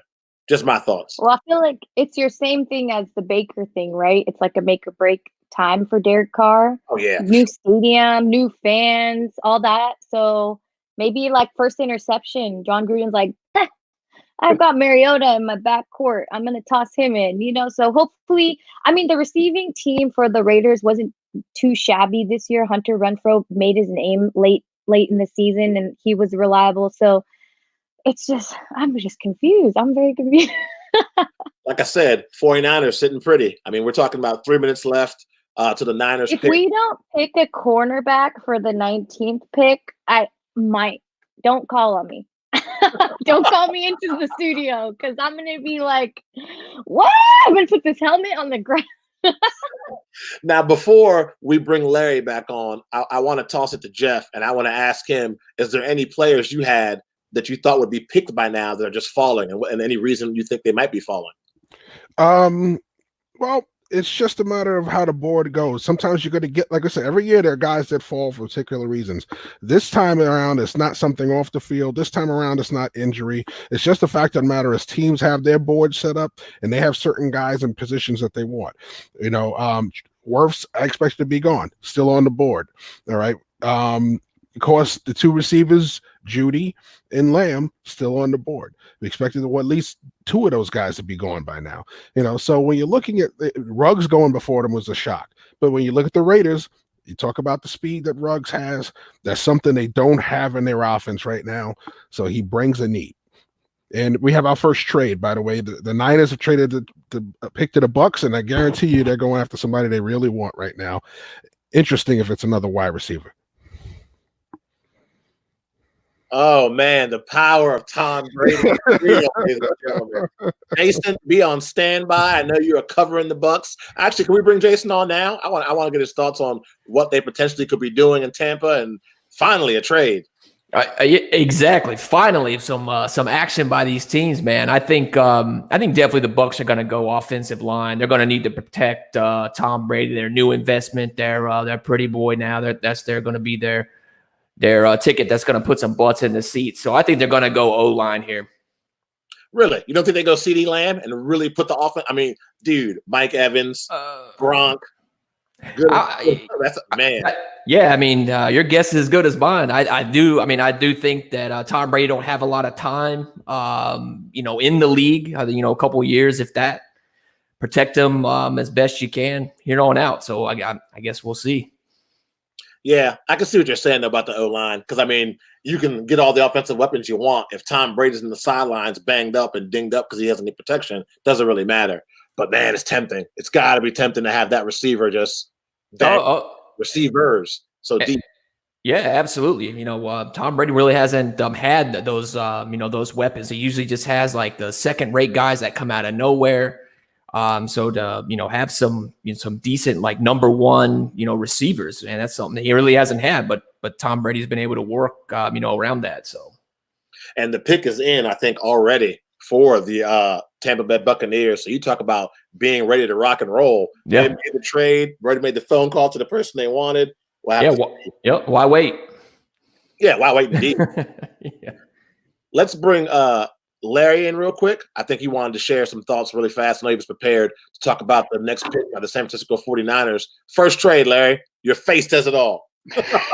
Yeah, I don't think any real surprise here. I think one of the things that has to be factored into the equation is the Niners didn't have any picks from the second, third, and fourth round. So they had two in the first. And, again, at this point, they're set at quarterback. They have a couple of other positions that I think they'd like to fill. But I think the goal here is more to kind of fill out the roster and be able to recoup and bring in some bodies as opposed to maybe a star player here or there. That said, I am a little surprised that they passed on CD. I know that he turns about a 4.5 or so. We're not talking about elite speed there, but definitely 6'3". I mean, that's an incredible radius to throw into. That's somebody that Garoppolo could have picked up 75, 80 receptions from easily. Yeah, and make up for that Emmanuel Sanders absolutely being gone and going to the Saints as well. But we keep on saying it, the receiver class is so deep, you can still, at the bottom of the first round, even probably early second round, get yourself a quality wide receiver. So we'll have to see what the 49ers do. Yeah, we'll have to see what they gave up and what they acquired in terms of picks here. So yeah, no, for sure. When the trade is finalized, for sure. Appreciate that, Larry. Man. Let's go ahead and bring Jason back on. I have a feeling that I'm wrong. That the Bucks are not going to go wide receiver. You got to protect your 40-something-year-old investment for sure.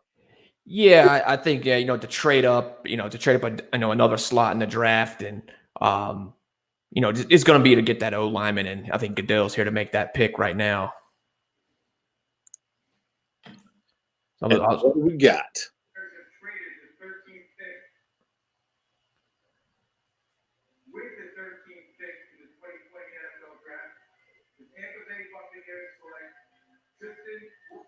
Yeah, and it was Tristan Wirfs. So they did get the O lineman that they wanted. Which that's just the smartest move, if you ask me. So yeah, no, I totally agree with that. Let's bring in Ashmere and get her reaction to that, and I also want to bring back Bill. What do you think about first of all the trade, the Bucks? I mean, like I said, you're a 40-year-old investment. You got to take care of the guy, right? Yeah, I mean, I had Wirfs going there either way. Tom Brady needs the protection, like you're saying. He's able to move from right to left. He's just the Cardinals already got the most athletic offensive tackle, which obviously we knew was going to happen because everyone, I think it's like a protection game now. Everyone's trying to protect their assets, right? Tom Brady is an expensive asset, and so he's going to come in handy with the way that he plays the game, and he hits the perimeter fairly quickly, and he's a good pickup for sure for the Bucks, and he's going to do very well. I feel like the Bucks are another stacked team coming. I think this is a great pickup.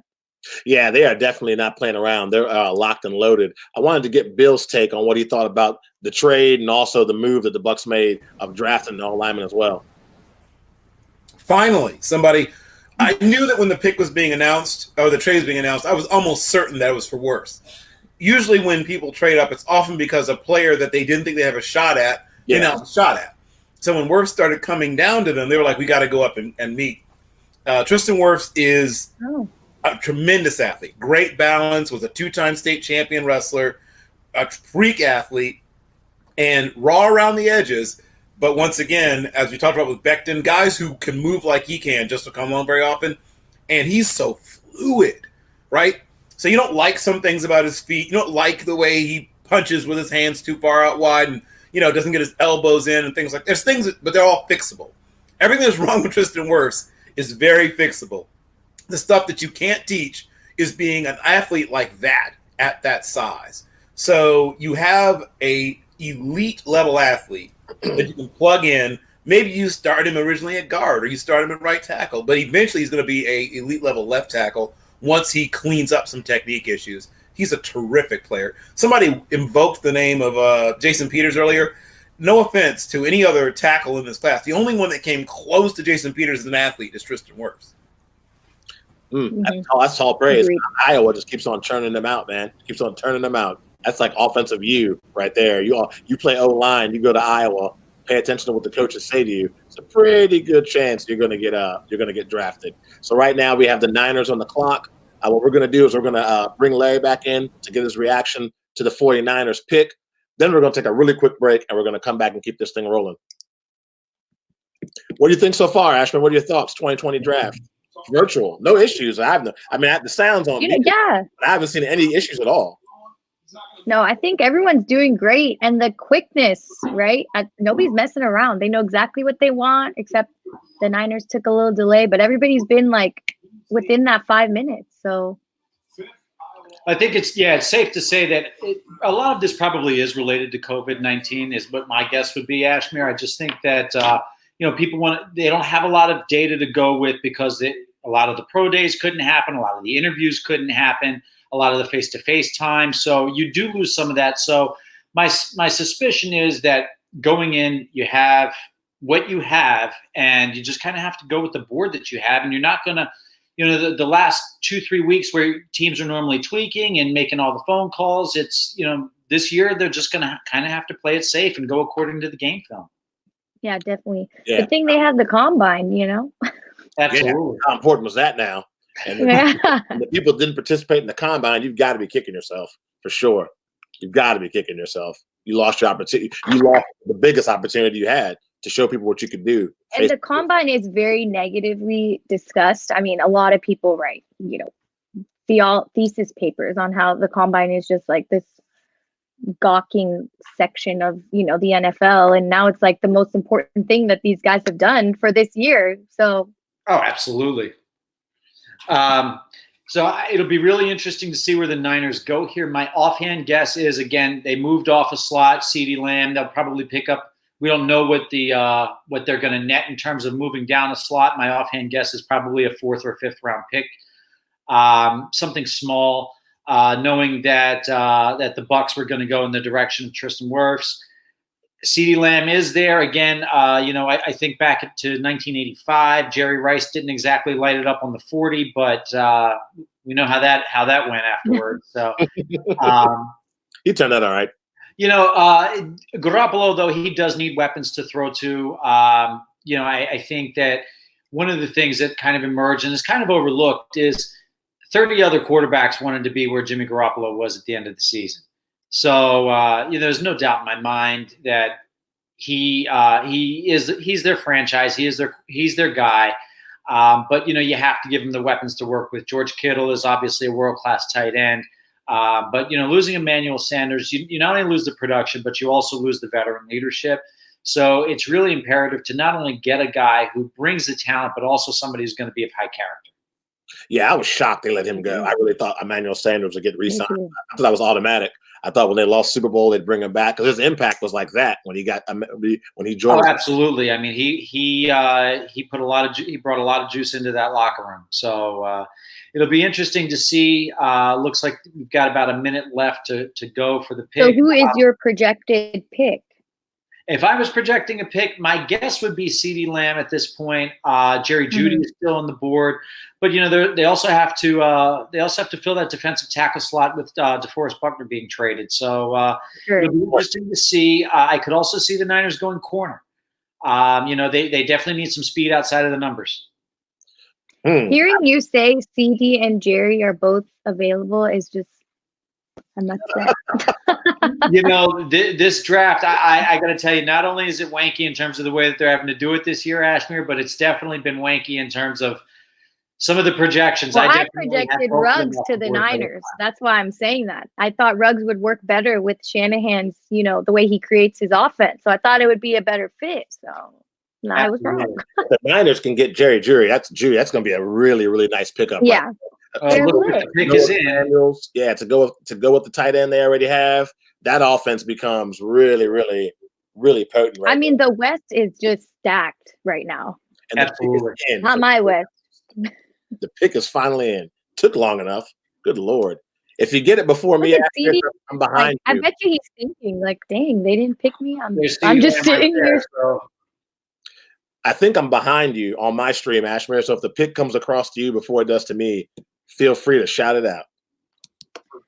Well, mine, they're just flashing us Jerry and CD, and they're both sitting there like headphones so upset. Headphones on. See, at least CD Lamb's people got dressed up, and he seems to be dressed up. I like his shoes. Those clean Jordans.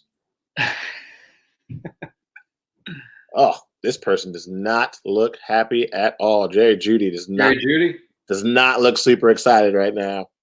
That's what I'm saying. They're all sitting there like, dang, I'm still I haven't been called yet. He's got his phone. He got a phone in his hand though, so we'll see. I'm also very curious to see what the Niners are going to pick up here in terms of compensation for moving back a slot. Like I said, I mean, they really needed to fill in the middle of their draft. So, man, I'm sure that neither one of these receivers thought they'd be here. They thought they'd be gone by now. Oh yeah, absolutely. Got to use it as fuel, man. Got to use it. Okay, 1, 2, 3. I pick Jeudy. That's not who it is. That's my pick.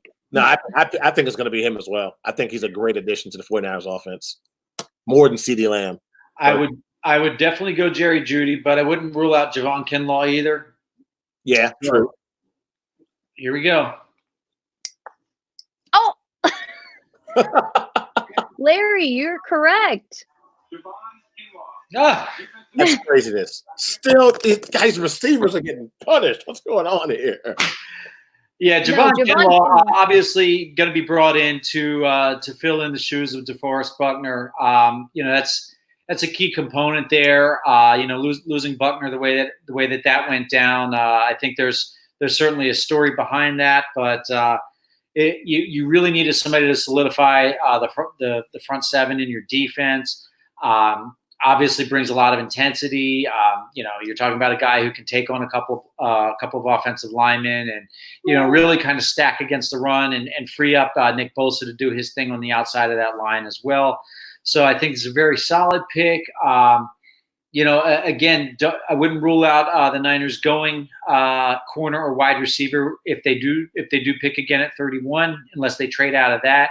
But this was a pick that was it was a necessary pick, and you always go according to your board, of course. But this is a board pick as well as a need pick.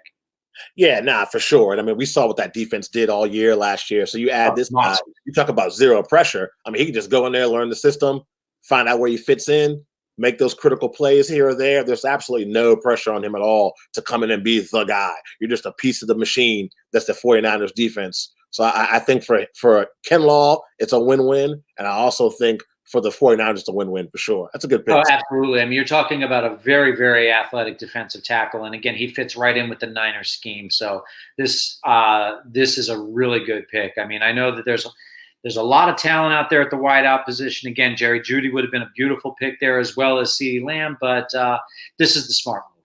Yeah, and the wide receiver position is so deep. I wonder if teams' boards are just confused and not. But I just can't believe that these guys are still available. It's just crazy to me. Definitely. Well, you are tuning in to Nuts and Bolts Sports. We are live and we are powered by Live Social on social now. Watching the 2020 NFL Draft. We're going to take a real quick break. We're going to come right back and keep the action rolling. Keep it locked.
And we are back. Welcome to the 2020 NFL Draft, presented to you by Nuts and Bolts Sports and powered by Live on Social Now.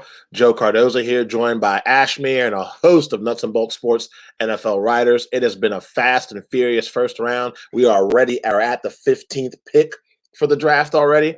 And of course, the Denver Broncos are on the clock. Questions are going to be, what is John Elway going to do? It has been known he is notorious for you think one way, and John Elway doesn't go left. He goes all the way left with his pick. So we'll have to see what the Denver Broncos are going to do. And of course, we're going to be joined by Keith. He is our AFC West writer and reporter covering all things Broncos and AFC West. I know he has been chomping at the bit for this Broncos pick. If it's not a good pick, we might have to get the mute button on Keith. He might go crazy on us. Never know. You never know. Also want to thank everybody for hopping on the chat with us. The chat room has been on and popping, which is a good thing. A lot of good conversation going on there. People are thinking it might be Chason, the edge rusher that might be going to the Denver Broncos. I think they go wide receiver, but that's just my thoughts. Let's go ahead and bring Jeff back in and kind of talk to him a little bit and find out what he thinks might be going on with the Denver Broncos.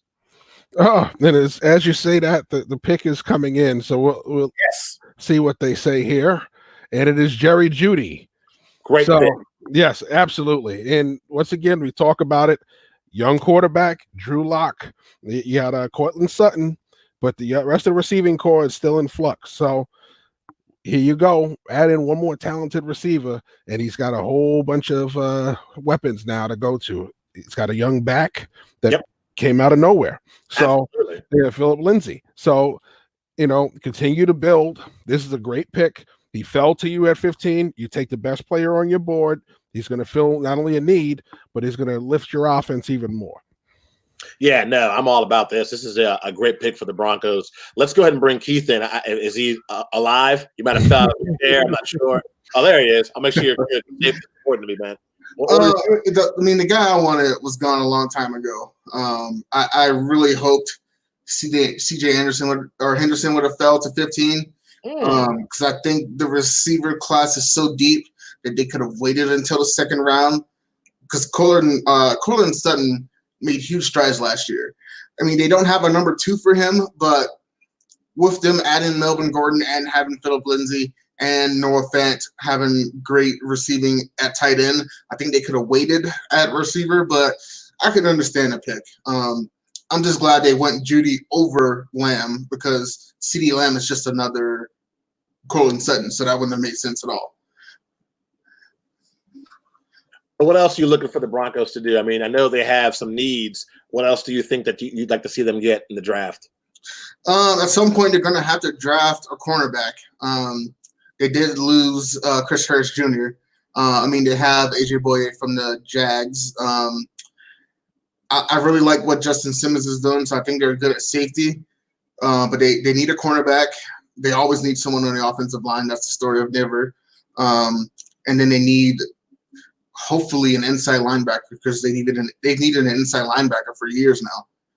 Yeah, I can't even name one. You said inside linebacker, and I was like, I'm going to name one real quick. And I was like, I don't even know who is the inside linebacker at this point in time for the Denver Broncos. Interesting, man. And I think for Jerry Jeudy, you got to be happy about this. I mean, yes, it sucks to fall in the draft, but for every person that falls in the draft, you have those Aaron Rodgers stories where it comes back to, or think about DK Metcalf with the Seattle Seahawks last year. I think this guy and your young quarterback Denver has, this is a nice piece to the offense. Yeah, personally, I like Justin Jefferson out of LSU more. He's more of a proven slot receiver, which is what Emmanuel Sanders did with slot. Courtland Sutton plays on the outside. Jeudy plays more on the outside. I think he can be made into a slot receiver. But I think if it were me picking, I would have picked Jefferson, who is already a proven slot receiver. But Jeudy is a more talented player, so I can understand why he took him. Yeah, let's go ahead and bring Bill in real quick. I want to get his take on the Denver Broncos picking up this wide receiver, the speedster out of Alabama. What do you think? So I had mocked the wrong Alabama receiver to them. I had mocked Ruggs to them, but because I saw him as Nightwing or Robin or whatever to your Batman. You already have Batman. So Jerry Jeudy will have to make the adaptation to being a Robin, to being Nightwing, because he's used to being Batman.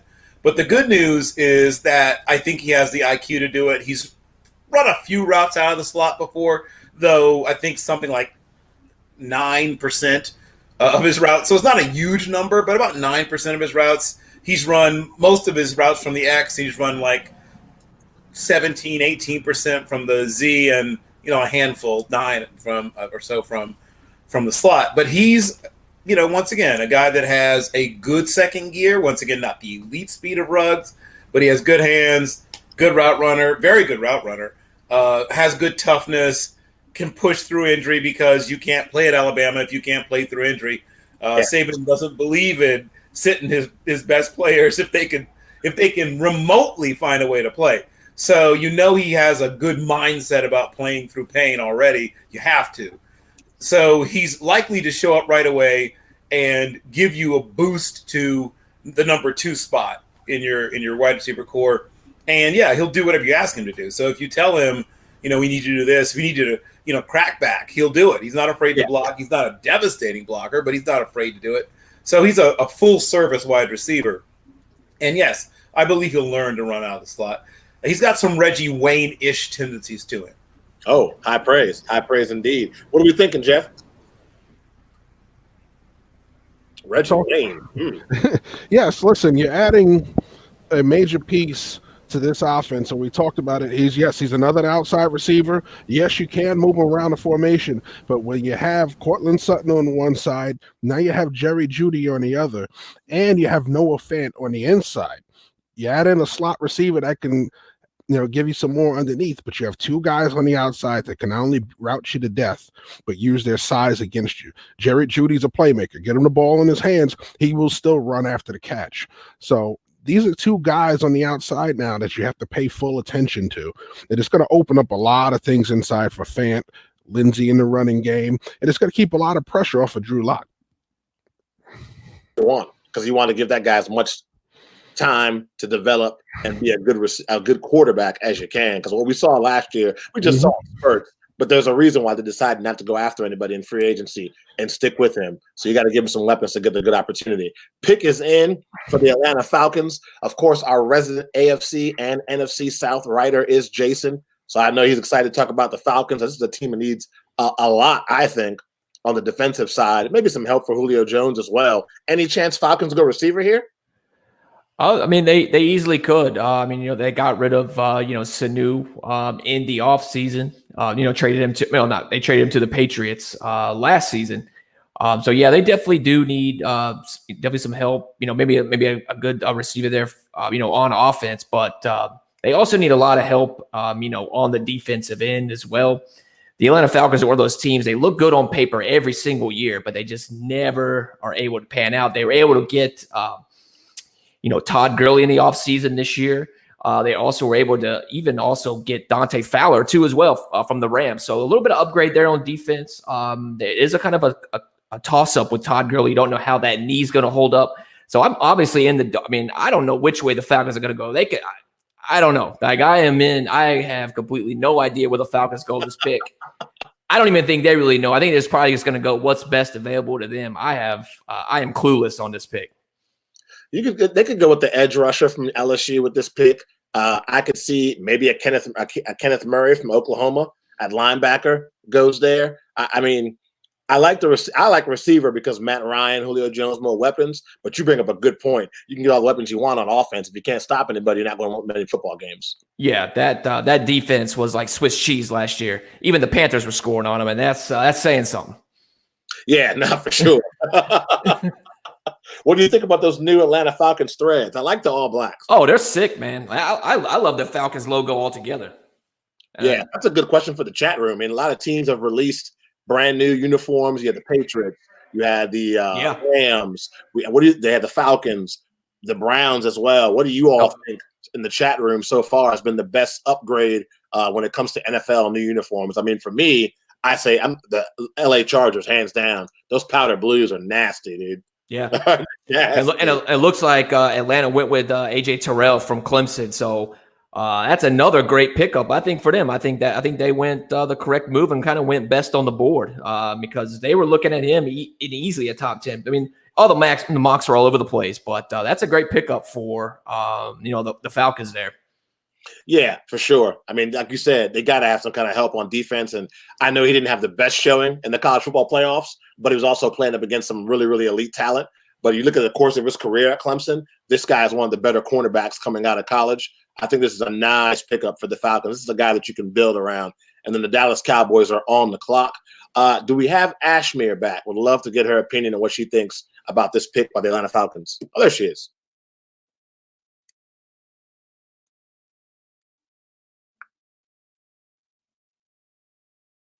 Yep.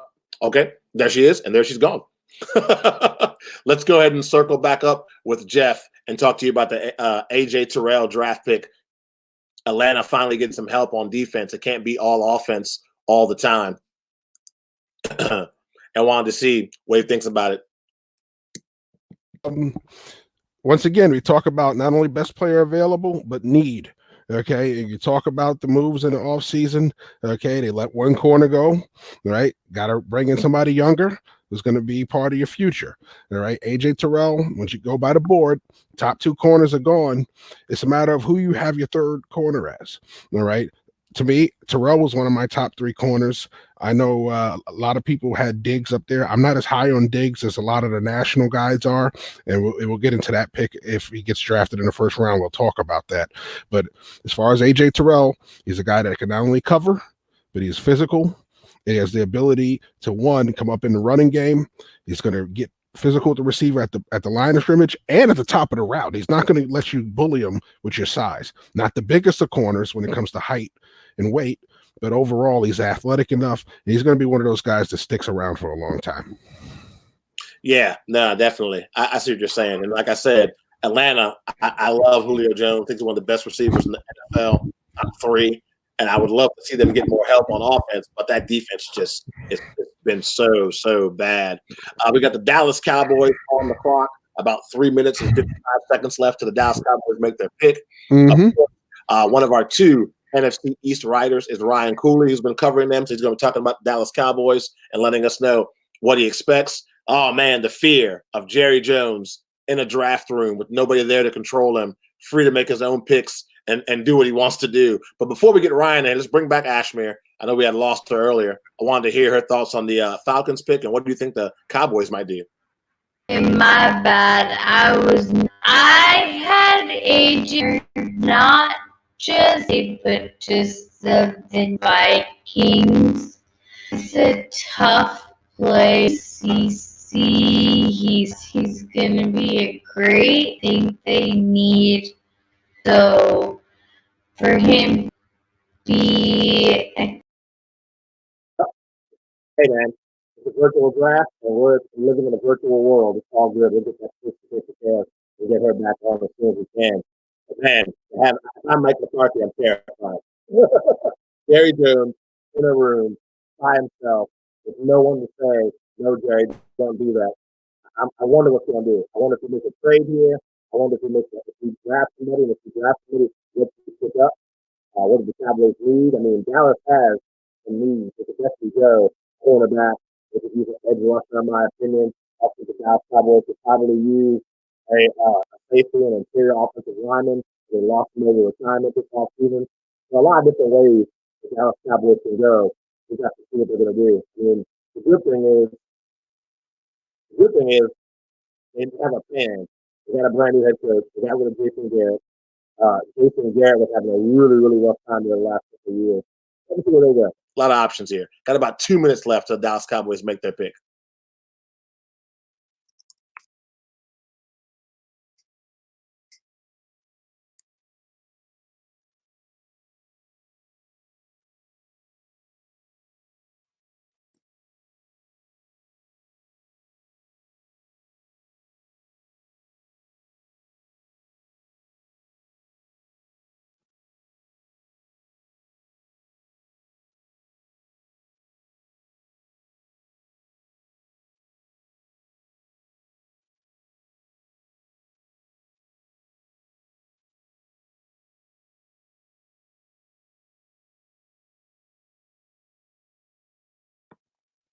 And we're back, looks like. Good deal. CeeDee Lamb, still available. I just don't, man. I think he's putting the headphones on to avoid conversation with people that are around him because I'm sure he thought by now he'd be long gone. Long gone. Let's see if we can get Ashmere back. She was rolling. Okay, I'm going to do a tester. Can you hear me? Absolutely. Loud and clear. Okay, great. Cool. So I was saying Falcons did a great job picking up AJ Terrell. I had him going later. He'll be a key asset to the team. Now, Cowboys, if they don't pick up CeeDee Lamb, I swear I'd shut the TV off if I was him. So I'm really hoping for this guy because he is a key receiver. He could play so well with Dak. I think it'll be a good matchup compatibility wise, but yeah, I'm nervous. I don't know. Who else did I have for the Cowboys? I had them picking an edge, Chasen, which I think they need a little bit more, but just the fact that CeeDee's dangling out there, somebody needs to grab him. If anybody's going to do it, it's going to be Jerry Jones. He's probably thinking about way back in the day when he had a chance to get Randy Moss and said no. I'm not saying CeeDee Lamb is a Randy Moss, but good talented receiver. Good talented receiver. A lot of people aren't happy. There is somebody in the room with Jerry Jones. He's not alone. All right. And with that pick, the Dallas Cowboys finally pick CeeDee Lamb from Oklahoma. I was worried. I was very worried for CeeDee. So we're going to go to Ryan and hear his thoughts on this pick. What's up, guys? Hey. Yeah, I was expecting defense, but I also wasn't expecting CeeDee Lamb to fall that far. But if I was Jerry Jones, I would have picked that CeeDee Lamb too. Now you got Amari Cooper and CeeDee Lamb, Dak Prescott, if they can get him, signed to a long-term deal, that's going to be a very dangerous offense. They did have some needs at corner and at safety, and I thought edge they could go too. But when somebody like CeeDee Lamb, who I thought was a tie for me with Jerry Jeudy and CeeDee Lamb as the number one receiver, you take that receiver every time with that kind of talent. I thought if they went defense, it was going to be Xavier McKinney from Alabama, the safety. But like I said, CeeDee Lamb, you take that kind of talent every time. Yeah, McKinney, that's actually a very good alternative. Like I mentioned, I had Caleb Chasen for my Cowboys pick, but I think yours is better. Xavier's I think he's a better match for the Cowboys, but I think the offense is just going to be a lot stronger now. Hopefully they can, meet up. Dak can get himself together for the following year, and he's got a lethal weapon now. I mean, there's no excuses. Yeah, none at all. This offense is going to have to carry this team. The secondary for the Cowboys is a little bit shaky now that Byron Jones. I thought if C.J. Henderson, he got drafted way earlier than I thought. I thought he could have been there for the Cowboys, but he got drafted to the Jaguars, so that's why I thought maybe safety. But the secondary is going to be a big question for the Cowboys, but hopefully that offense can make it up. Yeah, agreed. Well, thank you. No problem. So next we've got Miami on the clock. Yes, we do. Coming off that Tua draft pick, what do you think the Miami Dolphins, where do you think they go as far as needs? I think they've got to go to O-line. I've got just a feeling they need help on that, right? They need someone to help their new quarterback. Shoot. Yeah, I have for the Dolphins, I have their needs obviously as quarterback, offensive tackle, guard, and safety. So I think you go offensive tackle, or you can I wouldn't go guards way too early for that. And we've been talking about how deep this tackle class is. You can still get a great tackle here at this position to help solidify until Tua gets on the field. Let's try to help Ryan Fitzpatrick as much as we can and keep him healthy. And let's also get another building block. It's like what Jeff was saying earlier. When you start drafting all these young players, you got to start getting complementary parts so they can kind of grow together, develop together. So you got to get yourself a tackle and see if you can build this thing. Could end up being a good. Yeah, I'm interested to see what Jeff is predicting the Dolphins to pick up, just because, as you mentioned, young people coming in, we need to make them compatible with somebody else. So, yeah, who do you have the Dolphins picking, Jeff? That's a good question.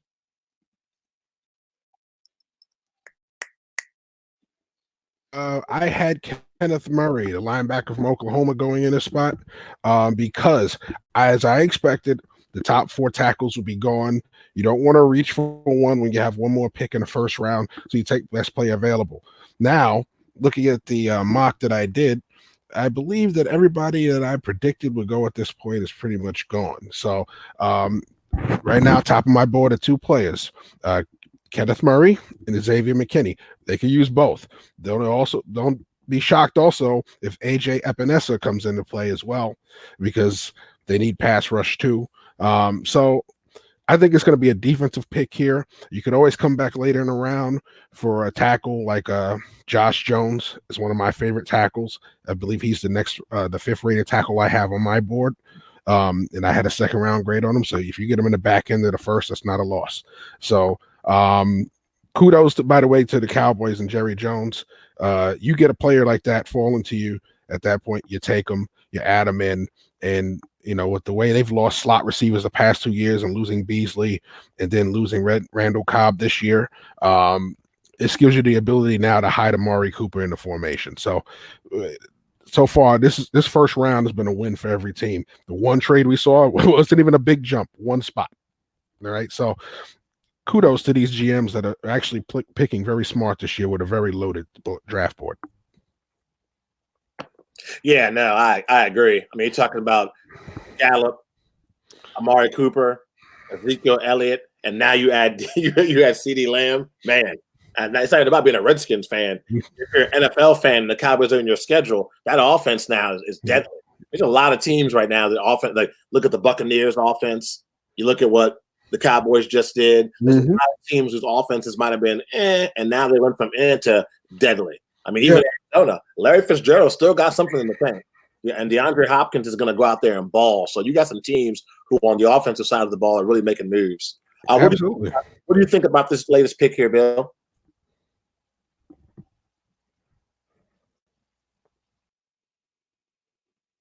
Backstage. Hey! Well, here's the good news. Once again, we talked about that sort of Nightwing Batman situation. CeeDee Lamb is going to be able to run a lot of his routes out of the slot. He is a guy with great body control, great hands, not a burner, but surprisingly good and surprisingly strong after the catch for a guy who's built like he is. I mean, it's shocking how strong he is after the catch for a guy that, frankly, looks a little bit wispy. But they're going to get 4 or 5 big plays a year out of him just because of his ability to break tackles and his ability to shake guys. I mean, we all look at some of those games, like games against Texas. 5 guys are around him. It looks like there's no way he's going to get across the ball. And, like, it's how is this possible? And he matrixes them, right? You know, it's like when Agent Smith is surrounding Neo, and nope, sorry, Neo beats them all. So he's going to make an immediate impact, even if he is only number 3 in targets on the team. And who knows? But I think that's probably will be about number 3rd in the team on targets. But I wouldn't be surprised if he had 4 or 5 like wow plays as a rookie. He's going to be fun in that offense. Yeah, he is. And again, it's like I was talking about earlier. These are the guys that like the 49ers draft pick. These are players that just got to come in and just play football. There's little to no. I mean, yes, Cowboy fans are going to expect plays from CeeDee Lamb, but there's not this super pressure where you're the man.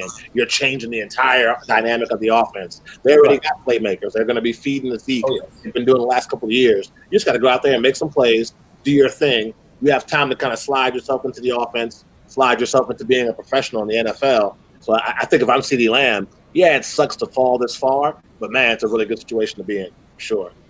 Yep. I mean, I'm penciling him for about 33 catches, about 758 yards, and probably about 6-7 touchdowns, with at least one of them coming off like a reverse or some sort of trick play. He's going to be fun. Yeah, for sure. And I know that you're covering the Miami Dolphins for us. The pick is in, so we're waiting to see who the Dolphins pick with the 18th pick. Should be interesting to see what's going on. I'm guessing they might go offensive line.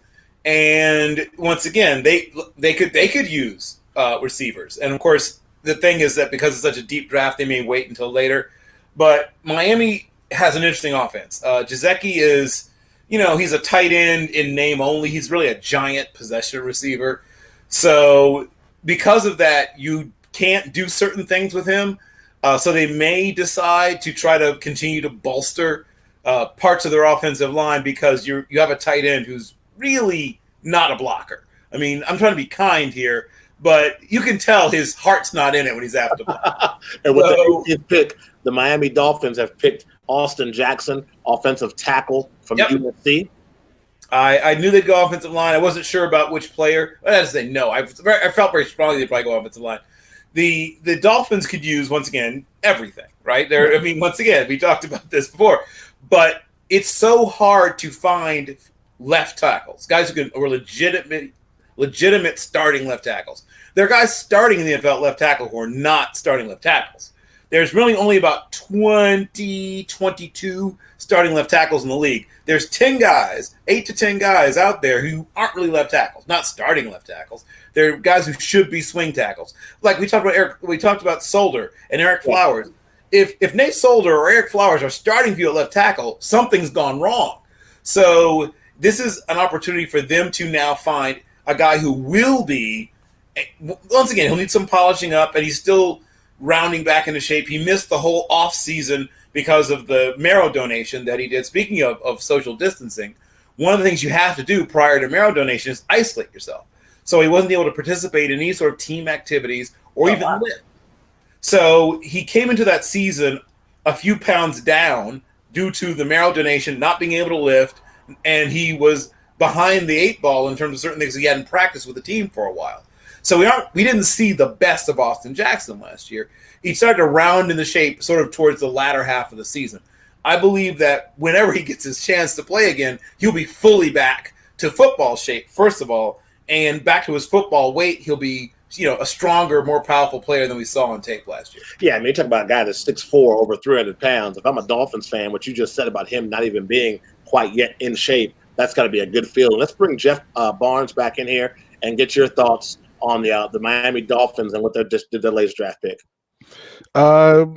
It's funny. I had this pick right if it was 8 more picks later. But we were just talking about it. I said I would go tackle later in the round. Well, they were just one pick. I was one pick behind them. But you look at the player. We talked about it. I said Austin Jackson, Josh Jones would probably be the next tackle off the board. Jackson comes off the board to the Dolphins. Once again, you talk about the athletic player. We talk about the family, donating a bone marrow. He's a good kid, high character grade. Yeah, for sure.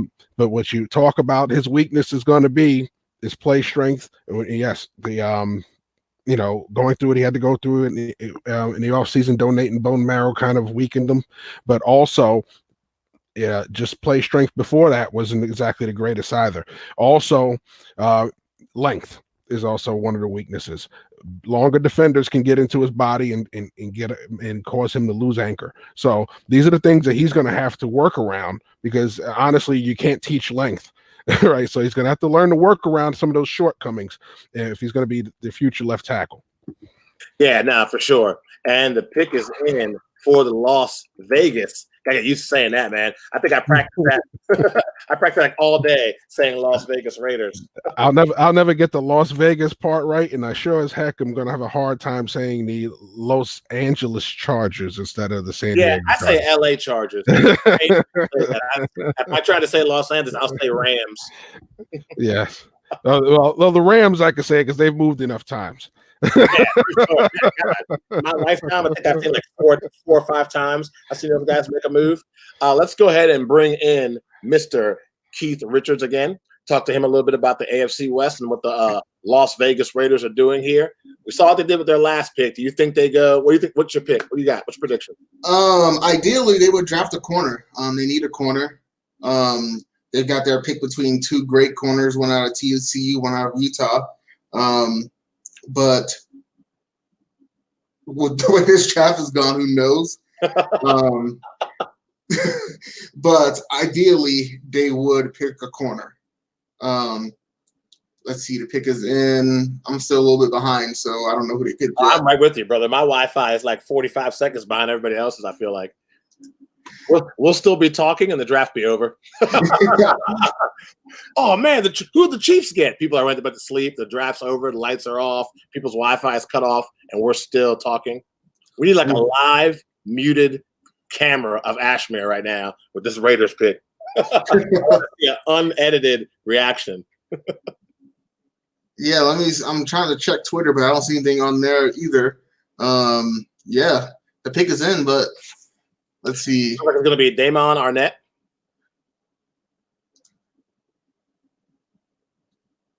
That's what I got. You're really behind. Yeah. Technology. I love it. I'm hardwired in on my computer, but not on my TV. It took that long for another Ohio State Buckeye to get drafted. As a Michigan fan, not upset about that at all. What do you think about this pick? Wait, so who did they get? They got Damon Arnett, quarterback from Ohio State. It's a bit of a reach. Everybody in the chat saying that. There's at least there's at least 2 better corners than him that were available. So, I mean, they need a corner. So for sure, they feel a need. Why they decided to go with him exactly, I don't know. You had the 4th best corner and the 5th best corner in the draft still on the table, and they went there. I mean, it's not like he has a super size advantage. He's not terribly fast. So it's an interesting pick. I mean, they feel a need for sure at corner. I just don't know why they went with that corner. Well, if you take a look at what Mike Mayock did last year with that Raiders draft and the amount of studs he got out of that draft, I give him a little bit of benefit of the doubt that the guy kind of knows what he's doing. I mean, he hit a home run on almost all those picks last year. But we need to get Ashmere on and get her reaction to the Raiders and what they just did. if she's still with us. What? I almost turned it off. It's a super reach. Everybody is saying it's a reach. I'm getting texts right now. My friends are like, "Yo, your team's reaching." I just think there are other corners they could pick up on. But you were literally reading my mind with the commentary. You were saying Mayock he played well last year. You know, he was smart in the way that he drafted. So maybe he knows something we don't know, right? But for me, I just think I had Trayvon Diggs coming up because you can always trust somebody from Alabama. But yeah, I don't know. I'm trying to absorb this emotion because I don't know what Raider Nation's thinking, right? I was about to just Google like what's the Twitter of Raider Nation just because we're kind of like, why didn't we keep Alabama people together? We picked up Ruggs. So why didn't we bring Diggs and just keep it, fluid? So I don't know. Not my favorite. Yeah, we'll have to see how it works out. I mean, they had I can't believe his name escapes me. I had it written down. The guy from Clemson they picked last year, super high. Nobody had him potentially going as high as he did last year with the Raiders. And he was okay last season. Out of all the draft picks they had last year, I think he was probably the one that didn't pan out. They didn't hit a home run on every single one of them. But he was a guy I expected a lot to be picked as high as he was last year by the Raiders. You expected more from him. So we'll have to see if the offseason will help him out. But yeah, I agree. I mean, and just based on, good Lord, based on the chat, the reach is real. What do you got, Keith? What makes it an even more interesting pick is you see who the Broncos just picked up. And you had two better corners ahead of this one. And you went with the lesser corner when the Broncos went with the better receiver. And that just makes it – I mean, maybe the tape on him is a lot better with what Mayock is seeing, or they know something that we don't. It's just puzzling seeing that they picked him knowing who the team in their division picked. Yeah, I don't know. Yeah, no, I agree. That's a very good point. They took the receiver we should have taken. Very good point. Yeah, and it's just, if CeeDee Lamb had gone to the Niners, I truly wouldn't have turned this back on. I would have been like, everybody is, because like you just mentioned, Judy went to Denver, right? Then we've got the Niners with the number 1, and then I've got the number 4, 3. It's not my favorite. I see your point. And the pick is in for the Jacksonville Jaguars, who I feel like, man, this thing started off really, really slow. And then once people got their rhythm, it just started rolling, which is a good thing. Not mad about that at all. So we'll have to bring Jason back on here and get his commentary on what he thinks about the Jacksonville Jaguars pick. A team that needs a lot. What are you thinking here, Jason? Yeah, I mean, you got C.J. Henderson.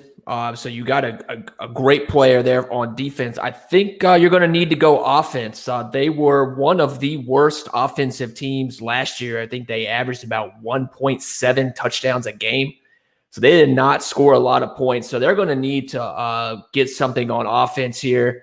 I know there's rumor that it could be Jordan Love. They could go the quarterback route. I doubt that because I think it could be they're going to do more of the tank. I think they're going to do more of the tanking and just wait for the draft next year. So I don't see them going quarterback. I could see them going the wide receiver route. Yeah, give Gardner Minshew a weapon. Yeah, he needs it. He don't have much help. They just got rid of Marquise Lee earlier this week, and he just signed with the Patriots. Of course he did. So yeah, absolutely. So they're going to need to fill those shoes too as well. So they're just in that rebuilding mode, and there's just so many ways you could go with this draft pick. But I think it's definitely going to be on the offensive end and probably going to be at wide receiver, if you ask me. Now, question for you: a lot of players that we thought were going to get traded during this draft, and of course the draft's not over, but I'm talking about like a Trent Williams of the Redskins. You heard about Leonard Fournette from Jacksonville possibly being trade bait. And of course we're not done yet, but do you think there's still a possibility some of those big players leave? Oh, yeah. I mean, when you have Fournette coming out talking about the front office, publicly and things, that's not good. And the Jaguars just have not been a winning football team since they've came into the league, and those problems start at the front office, and they have new ownership, with Shad Khan there, and you just can't have your star players, some of your good players talking about the front. That's just not good, and he's probably out the door too, so I wouldn't be surprised. Yeah, that's we can't be going one-on-one with Twitter beefs with the owner's son. I mean, that's never in my life have I think I've heard that before at all. No, to follow that along in real time was quite interesting. Yeah, absolutely. You just can't have that. So you still got a lot of good players left there. I mean, you got Xavier McKinney, safety from Alabama, still available. That's a possibility for Jacksonville because, like I said, I think they need to go with defense. If you talk about offensive weapon, you got Justin Jefferson, who Keith was talking about, is a really good receiver, had a great season with LSU. So there's a lot of options. I mean, the one thing I would say is there are a lot of good quality options and guys that can be day one starters. And surprising, they just went with Chason from LSU, so as an outside linebacker. So that's another good move by Jacksonville, man. They're gonna do best available. I mean, they went the best pick they could, and they're going to stack that defense, which that's not a bad route. They're definitely going to pick up, a wide receiver probably in the second. They're going to pick up some of the offense in the second round. So I think it's another great pickup by the Jaguars, man. So I would look at even their overall, just their first two picks, man, looking at definitely like a B+. Yeah, no, I would agree with that. I'm impressed. This is one of those teams when they come up to draft, we expect some kind of mistake or some kind of goofball pick, and they've come out pretty solid 2 for 2 here. I would definitely have to say, hey, appreciate it, Jason. We're going to go ahead and bring Jeff in, get his comments on this latest pick by Jacksonville, and we'll keep this thing rolling here. Once again, we talk about best player available in need. This guy fits both. My second-rated edge rusher on my draft board. Talk about some of these LSU defenders. That all had first round grades. Once again, Chason is a guy, speed off the edge, has some length to him, reminiscent of Randy Gregory without the off the field issues coming out of Wisconsin. So that explosive off the edge. It's going to need to get a little bit bigger. I know they have him listed as an outside backer, and I know they want to play more of that hybrid 3-4 front. But he's still going to have to put on a little weight because he's going to have to take a bit of a pounding on the edge at the next level. But overall, this is not only is it a safe pick, but it's a top quality pick for what the value at the position you're in. You're getting a guy who in many mocks wouldn't have fallen to you at this point.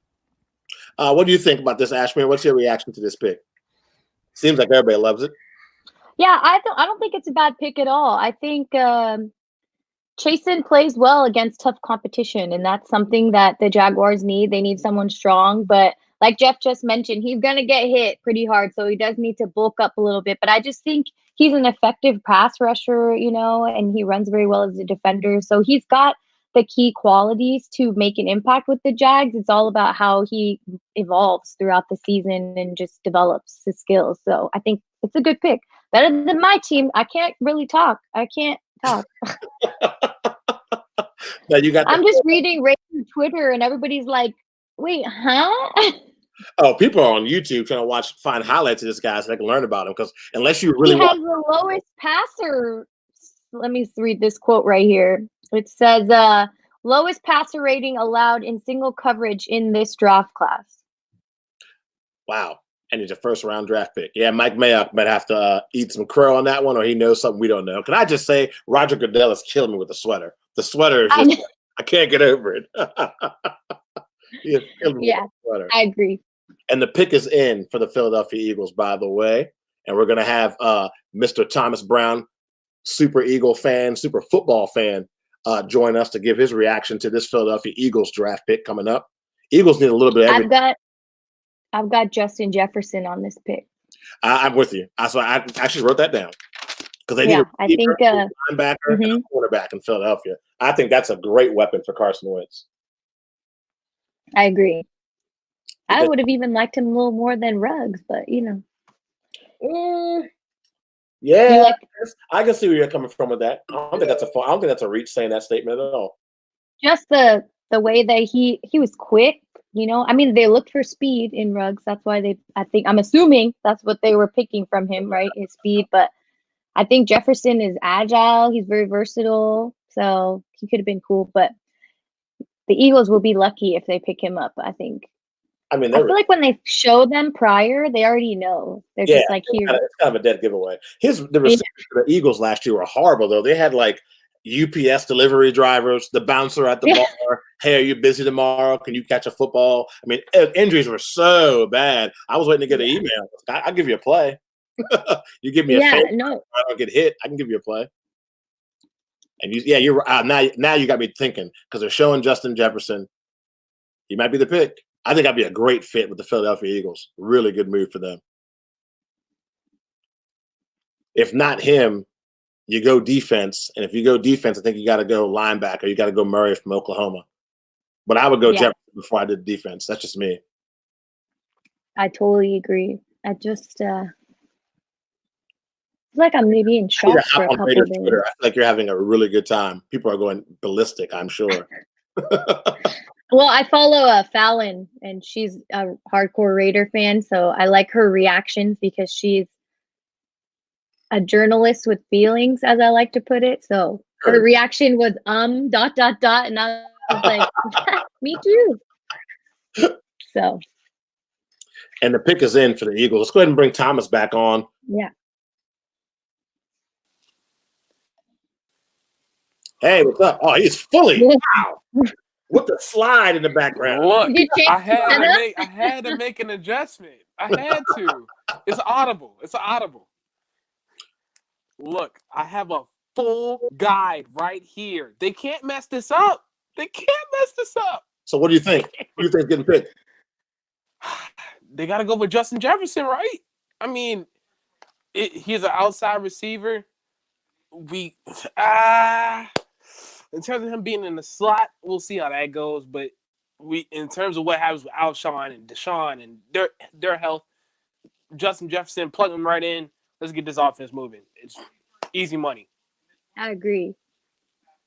Yeah, I think that they add him on. That's a lot of weapons you have there. You just got to hope that these guys can stay healthy. I mean, it's been a long time since I've seen Deshaun Jackson play a full season. And the pick is here. What we got, Ashmere? Jalen Rigor. That's different. A little bit. Just a little bit. Yeah, that's different. I think wow. Thomas's face. I don't They didn't get your guy. You know what? They didn't get my guy, but you know what? Jalen Rigor is very, very, very interesting to me. We're talking about straight up speed, which is what we needed. We need speed at that wide out position. Let's get that taken care of, man. So Justin Jefferson would have been nice, I'm not going to lie. But Jalen Rigor, perfect slot. Got the speed. If we really want to put him on the outside, we could do that too. But I'll take it. Yeah, he's consistent. 5'10" and a half there, man. I don't know. I need my receivers to have some size. The pounding going across the middle. And we just talked about you got two receivers that have proven their worth, but they've also proven they can't stay healthy the last couple of years in Jackson and Jeffries. So, man, I don't know. We'll see. I get what they're probably thinking. Explosive. Maybe he is the replacement for Deshaun Jackson. But I don't know. That's an iffy one to me. I'm gonna keep your eyes on it. I know. I ain't denying that. But keep your eyes on this one. I'm not gonna compare the two because it's unfair. You know, I think pretty undersized throughout the training camp, he could be a really key receiver for them. He's throwing that out there. Strong. I mean, if Deshaun Jackson stays healthy and now you have both those guys on the field, that's speed for days. Yeah.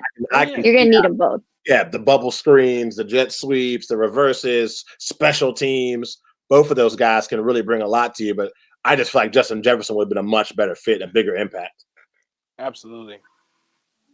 That's just me. I didn't have Jalen before Jefferson. I always feel like those are kind of disses, right? When you've got them projected later. Yeah, no, that's what you're saying. Interesting here with the Eagles. I don't know. I mean, I knew he'd be a first-round draft pick, I just didn't think it'd be the Philadelphia Eagles to pick him up. In my opinion, another case of us having really good quality players on the board and people just making their picks for whatever reason. I mean, it started with the Raiders; they cursed everybody, and now people are just DMs popping bottles. I'm gonna take this out for the rest of the show. Well, thanks so much for joining us, Thomas, and giving us your insight in the Eagles. Let's bring Bill back on. Kind of want to get his take on this draft pick. I like Jalen Reagor probably more than most. I still would have preferred to see Jefferson there just because he can do more things. You can put him on the outside. He can play all the receiver positions, right? X, Y, Z. And once again, a really good blocker. I mean, people don't realize how big a factor that can be because think about long runs. One of the things you find on almost every long run you've ever seen in the NFL is a wide receiver who had an important block to allow that run to happen. And I like Reagor. He's not a plus in the blocking, but he's good at everything else. A quick guy, tougher than his size might suggest. But, yeah, I mean, if I had them both available, I would probably go Justin Jefferson just because there's a little more that he can do. But I think Rager's going to be a fun player, and I guess he reminds some people a little bit of Deshaun, though he doesn't run as fast as Deshaun Jackson. He's got other similarities to him, being a small, feisty receiver. And it looks like the big kick is in, so we've got things happening. This is exciting stuff. I love it. We are moving and popping, and, of course, all things NFC North is Mr. Dom to come back in and give us his opinion and his take on this for the Vikings. Hey, did the Vikings pick Jefferson? Kirk Cousins? You just lost to Stephon Diggs? What are you thinking? So I know when I did my mock, originally I said that the Vikings, and I knew people would call me crazy, that I didn't think the Vikings would take a wide receiver, but Justin Jefferson being on the board changes a lot. Yeah. They have a ton of things that they need to replace on the defense side of the ball. They lost Xavier Rhodes, Trey Waynes, Everson Griffin. Like, they lost a lot on the defensive side of the ball. But Justin Jefferson being there, I mean, you want to talk about production. Justin Jefferson is a guy who had 111 catches, 1,540 yards, and 18 touchdowns in just 15 games last year. I get it. So, like that, just a baller. So if they go Justin Jefferson, I am not surprised. I still think someone like AJ Epinesa is definitely an option there to maybe replace Everson Griffin. I know they traded away Stephon Diggs, so it'd be a little weird, but I could definitely see them drafting his brother, Trayvon Diggs, to help out in the secondary. They got a couple different ways that they can go here, but they also have another pick, just a couple they also pick at 25. So 3 picks after this, they'll be right up again. So they got some moves. They got a couple different ways that they can go. It's going to be interesting. And we also have a trade, I believe, too. I'm sure it involves the Patriots of some kind of way. So if somebody on the chat wants to give us the details on that trade, I'm sure Ashmere will get that together for us. But I'm not surprised by that. If anybody's going to make a trade in the NFL draft, you know it's going to be New England. I was going to say, are they? And I said this in the chat. Are the Patriots going to grab Jordan Love? Are they going to grab Jordan Love? Are they just going to reload? Like, are we just going to see the Patriots run NFL again for another 20 years with Jordan Love? That's different sport, but it's kind of like Golden State. Horrible, all the injuries. You know they're getting the top 3, top 5 draft pick in the draft next year. So they're going to be right back to where they were before. It would be classic New England. Right. They don't be surprised at all. They don't rebuild. They just reload. Yeah, would not be surprised at all. So crazy. Absolutely. But also with the Patriots, that trade coming up, maybe, depending on what happens here, maybe they need offensive weapons, you know? True. N'Keal Harry was their first round pick last year, and he was injured for the majority of the year. So there's a lot. It's going to be interesting to see what goes on right now. It's going to be very interesting to see what goes on. Yeah, and Kirk Cousins, how many opportunities? Man. Kirk, I will say this about Kirk Cousins. I was never really big on him when he was in Washington. I thought when he came to Minnesota that they kind of overpaid for him, but he's shown that when you have the necessary tools around him, he can get it done. So I think that's why it's also important for them to get another offensive weapon. You know, I like Adam Thielen. I think he can be a number one receiver. But it's always good to have, you know, depth at a position like that. You can't have too many playmakers on the field. Just to make his job easier, you know, at offensive line. It needs a little bit of work, but it wasn't terrible. You got Dalvin Cook back there who, I mean, showed out last year. He's a dynamic playmaker. And you still have Kyle Rudolph there. So that Minnesota Vikings offense is going to be set. It's going to, like I said, it's going to be interesting. Dude, Roger Goodell is killing me. From the sweater to the inner, it just looks so corny. I know it's authentic there to him. I'm sure he's having a great time. And there it is. They went Justin Jefferson. Man.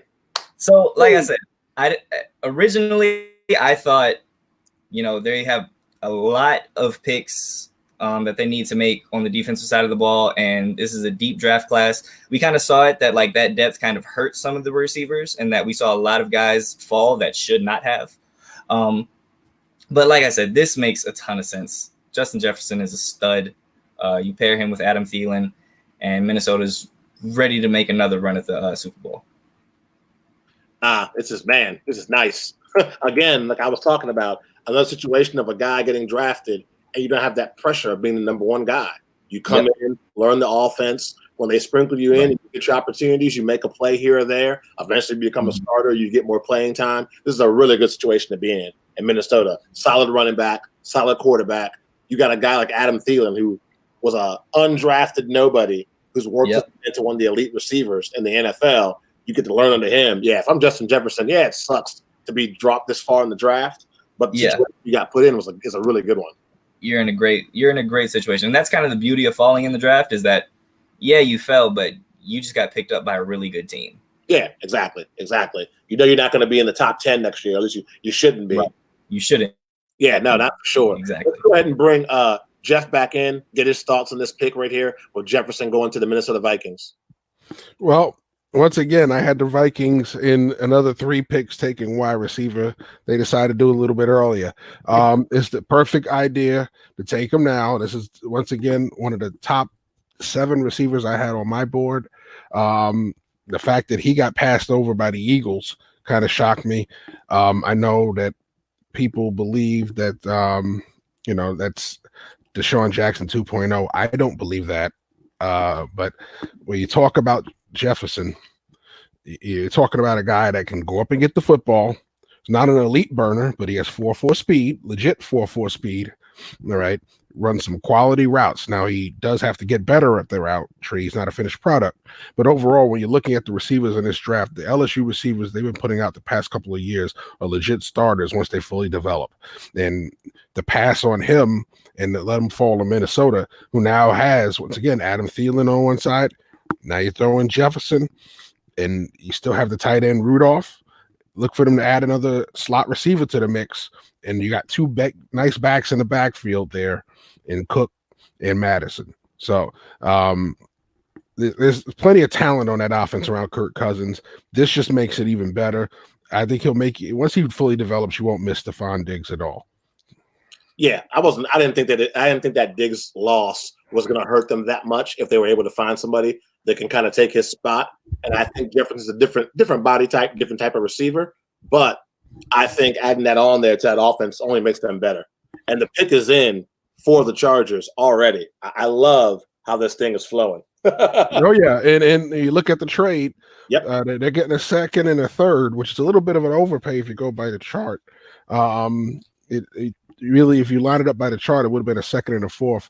But I think Bill was holding them over the fire and saying, "Listen, you're going to give up the third. I don't want a fourth." Yeah, for sure. And we're going to go ahead and bring in our AFC West writer, and covering that is going to be Mr. Keith, and figure out what he thinks about this. Chargers making a trade. Yeah, I mean, they really shocked me when they took the quarterback. I'm not sure who they're picking here. I hate being behind. It drives me crazy.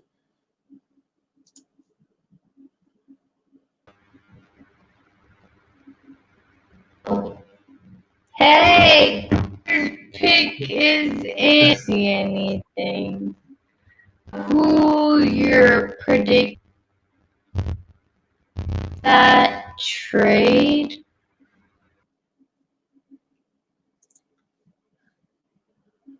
Hey, Yeah, well, I don't understand why people just keep giving the Pats all these picks. It's just every year. Like I don't. It's helping the empire. It makes no sense. Why are we helping the evil empire get better? And then when they come back with that pick and they pick some future Hall of Famer or a guy that nobody thought was going to make it, and then we wonder how that was possible. It was possible because you gave them the picks. They know this is what they do, and they do it anyway. Like I just don't understand. Ugh. What do you think they go this time? Being that the pick is in, and they went with Murray, the linebacker out of Oklahoma, which I think is a solid pick for them. I think it's a good pick as well. I think you still had Zach Bond on the board. I think he's gonna fall really fast because of the diluted sample that he had picked up at the NFL Combine. But they needed a linebacker. Again, I question why they drafted the quarterback when they did, but it's a good pick for them because they needed a linebacker. Yeah, nah, for sure. Anytime you could add on to your defense, and this is a guy that was elite at the University of Oklahoma. Of course, everybody knows that he used CPR to save a woman's life last year, heart and soul of that defense. Even though they got smacked in the mouth by LSU, he had a pretty good game, I thought, throughout the game, even though the rest of his teammates got burned. So I think for the Chargers, it's a solid step to help solidify your defense. Let's bring Bill in real quick and get his thoughts on what he thinks about the Chargers' latest pick. Well, when they brought in Thomas Davis, and once again, a great, great player, but you know that's sometimes the player you bring in is telling you need another player, right? Yeah. So we all love Thomas Davis, a man who's had major knee constructions years ago and has managed to play so many years after that. But he's been playing on borrowed time for the last couple of years. So you knew that was a position that at some point they needed an infusion of young talent. And as was mentioned, this is a young man who is a great person and a great football player who is going to be a true three-down linebacker. He can cover. He can make calls in the defense if you want him sort of running the defense there. He has, he's not a powerhouse, but he has enough strength to hold up. I mean, he's not a guy who's going to, stack and shed guards for a living, but he can find his way to sift through the trash and make tackles. But where he really excels is in space. He's a guy who can run. I mean, if you're sort of thinking of someone to sort of compare him to, I think about guys like John Mobley. I think about guys like Cato June. He sort of fits in that classic mold. I think he can play a couple of different positions, but I'd love to see him as a classic 4-3 will. Man, John Mobley, that brings back memories. That guy had a very underrated career in the NFL, man. Terrific career. Very underrated career. I'm sure that's a guy that Keith remembers from his years with the Denver Broncos. Let's bring Jeff back on and get your thoughts on this pick. Well, you're talking about a phenomenal player and a phenomenal person. And we talked about the CPR. We talk about, what he does, leader in the team, in the locker room. But there's another thing that's not being talked about enough. And you're talking about a guy who has 3 special needs siblings that he helped raise. His parents raised. They were 3 adopted special needs kids that his parents adopted, and he was part of helping raise those 3 siblings. So you're talking about a guy off the field, brings all of that character to your locker room, and then puts those kind of performances on the field. That's a guy you build your defense around. So that's a great job by the Chargers of picking him up, and a guy that's in the range of where I thought he would go. So once again, if you're going to move up for somebody like that. Yeah, for sure. I think San Diego San Diego. I think Los Angeles so far, pretty solid draft. I mean, people can say what they want to say about Herbert, but you got your quarterback of the future, or at least you hope you do. You got a linebacker that's going to play for your team for 8 to 10 years. I think that you're pretty set. You're pretty set. Yeah. And you get, like I said, your cornerstone on offense. Now your cornerstone on defense, and just keep building around it. Yeah, adding pieces as you can. Yes. Let's try to see if we can get Ashmere back on. I would love to get her input on the latest pick that we had here.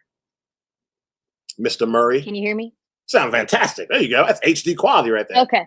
There we go. I had to restart here. So I think it's all been said. His character was my favorite point of this guy. He's got such a great story, and I feel like bringing that into the team is just it's going to give them a different it's going to give him a different environment, right? To just act the way he's been acting and perform and just change the way of the game for this team. So I feel like it's a great pickup, and I feel like Jeff kind of took the storyline I had in myself. So he explained it very well. And right now we're waiting for the Saints still. So I'm not sure where they go. I mean, they need stuff, but their team is so established. I feel like the stuff they need is not, I mean, linebacker, cornerback, maybe you get yourself a wide receiver to help Michael Thomas out. Not really sure. Should be interesting. Maybe you trade the pick. I've got a linebacker for them. Patrick Queen. Because he is, one of the biggest risers from the pre-draft process. I think he could be a great addition. He can learn a lot. Very skilled team. They've been robbed a couple years in a row, in my opinion. So I think every year is a comeback year for the Saints. So hopefully this is one. But yeah, I think Patrick Queen he's a great player, and his ability to play inside and outside the tackle box are what make him very versatile within the team. And I think the Saints could definitely benefit off the way that he plays. So we'll have to see. And good to see Sean Payton back up and around. I know he had suffered from coronavirus and did 14 days of self-isolation. And I saw he was donating plasma a couple days ago. So it's good to see him up and about. Yeah, definitely. And it's great that he's donating to help find a cure and, get this solved quicker, because I think that's the only way to get this eliminated, right? Is to use, I guess, the weakness and the strength from the people that were already exposed, had fought it, and are able to donate back. And I think that's great. I think Sean Payton, I just think the Saints overall are just an awesome organization. I can't say I love them, but I love them.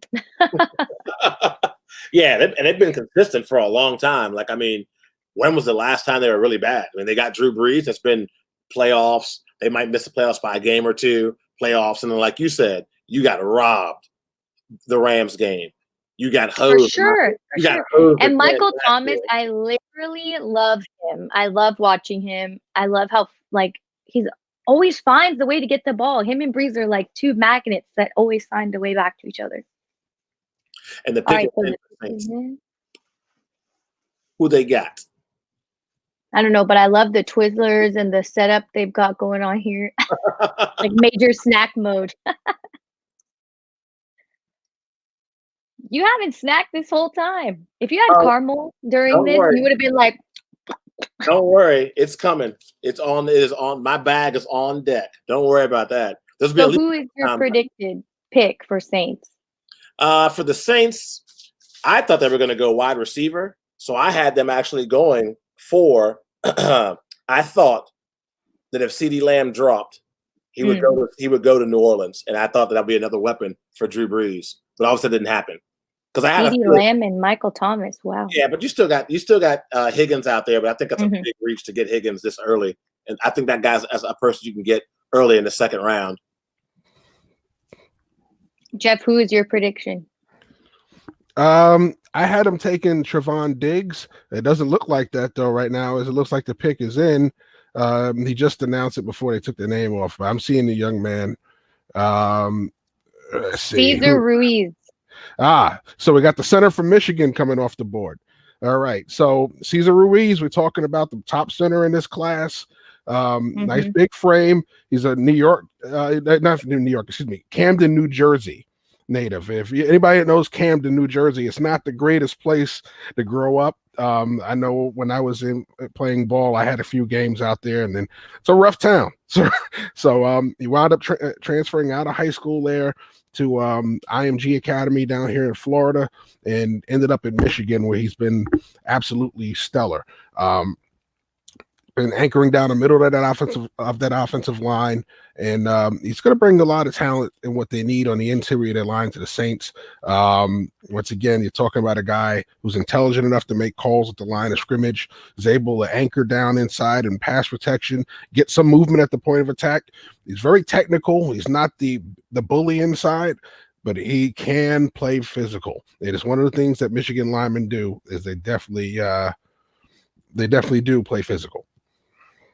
Wow, watching his reaction makes me want to cry. Like he's so emotionally stunned, and I would be too. I had him on my board going 31st with the Niners. You know, I had him a little bit lower. So for the Saints to pick him up this early, it's almost like stealing him from the rest of the league, because he is ready to play. He's smart. He's agile. He's tough. He could just add a lot to the Saints, and he'll learn a lot. So it's a great addition for their team. Absolutely. And you're talking about the Saints as a team who, once again, they've got veteran players. They're trying to bring in enough young players, as we would say, reload the gun. So this way you don't ever have that fall off. The one thing they don't have is eventually Drew Brees' replacement. So this is a nice pick when the offensive line is going to help Drew Brees out. It's going to help Alvin Kamara out behind him. Those receivers are going to benefit from it because they're going to have a quarterback with a clean pocket on the inside. You know, and with that being said, the Vikings are now on the clock, and for their second pick and then last 4 picks. So it's going to be real interesting to see the way they go, whether they go defense or they continue to add pieces on offense. So yeah. I've got an offense, a receiver for them. Who do you have? I think they need a little more offensive help. I've got Brandon. I'm going to butcher his last name. Ayuk. Pretty close. Ayuk is right. Ayuk. Yeah. We need to make a phonetics page. Oh no, I'm horrible at it. So, you know, thank we goodness. can teach the masses. Yeah, thank goodness.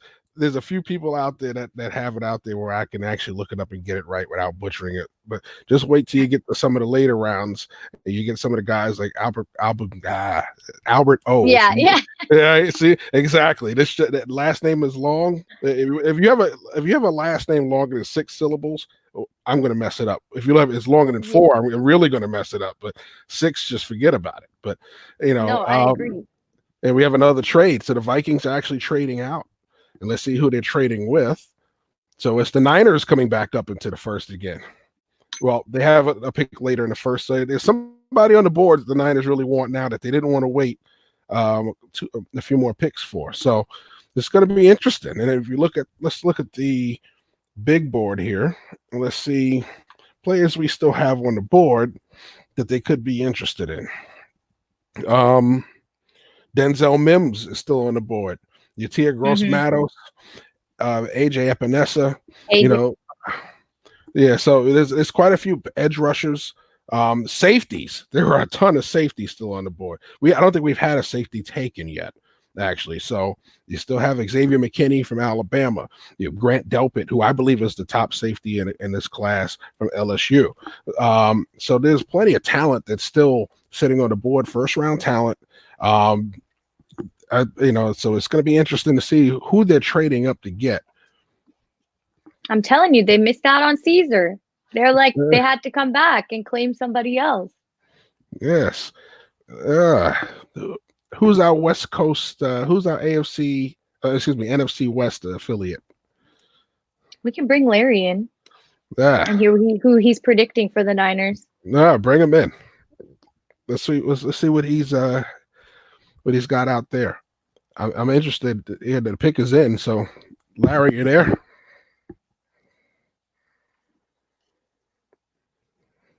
Well, we'll wait for him to pop in. But the Niners pick is in. Everyone looks really excited. So Shanahan must have done something great. Yeah. So they're printing the card in the back. It's a real cool setup they have at the commissioner's man cave there, where they have ESPN is set up. There's a tech there that's setting up all of the digital stuff for him. He has his little setup over there where his nook, where he has his little coffee table. He has his favorite chair. And let's see here. as he's about to announce the selection with the waving 49er fans in the background. And the pick is Brandon Ayuk from Arizona State. All right. So we were talking about those smaller receivers, guys that are, he's about 6 foot, but he's a burner. He's a big play magnet. All right. So you're talking about a guy who started off the JUCO route, made his way to Arizona State. He's got a ridiculous 81-inch wingspan. You're talking about a large catch radius on this young man. And he makes plays on the outside. You could put him in the slot. One of those guys you really like. We can get there's Larry. Hey. Let's get your reaction on the no real surprise here. Brandon Ayuk is he's a burner.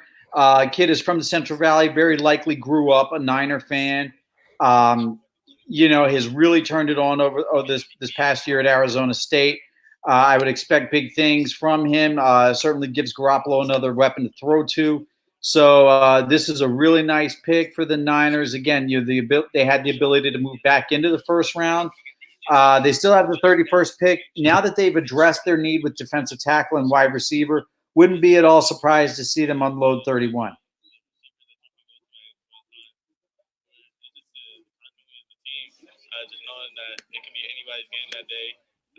I think if you're looking at the trade chart, I believe it probably did have to unload 31 to move back up. Looking at the value there. Yeah. Okay. Now I'm seeing that. Yeah, the 31st. Okay, so they swap picks. Yeah. Yeah. They had to give it up if they're going to make that move. It's what pick was that? 25.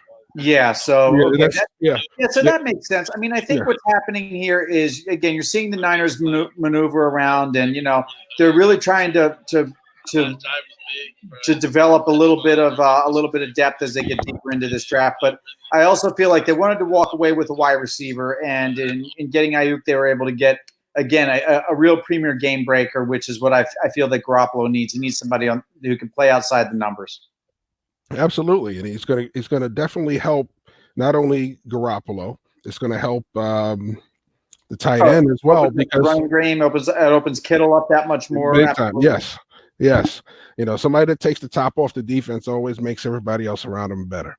Oh, for sure. And I mean they've listed him everywhere from about 5'11" to 6'1", but nevertheless, I mean, his size is good, but his speed is really what propelled him into the first round. I mean, this guy's elite. So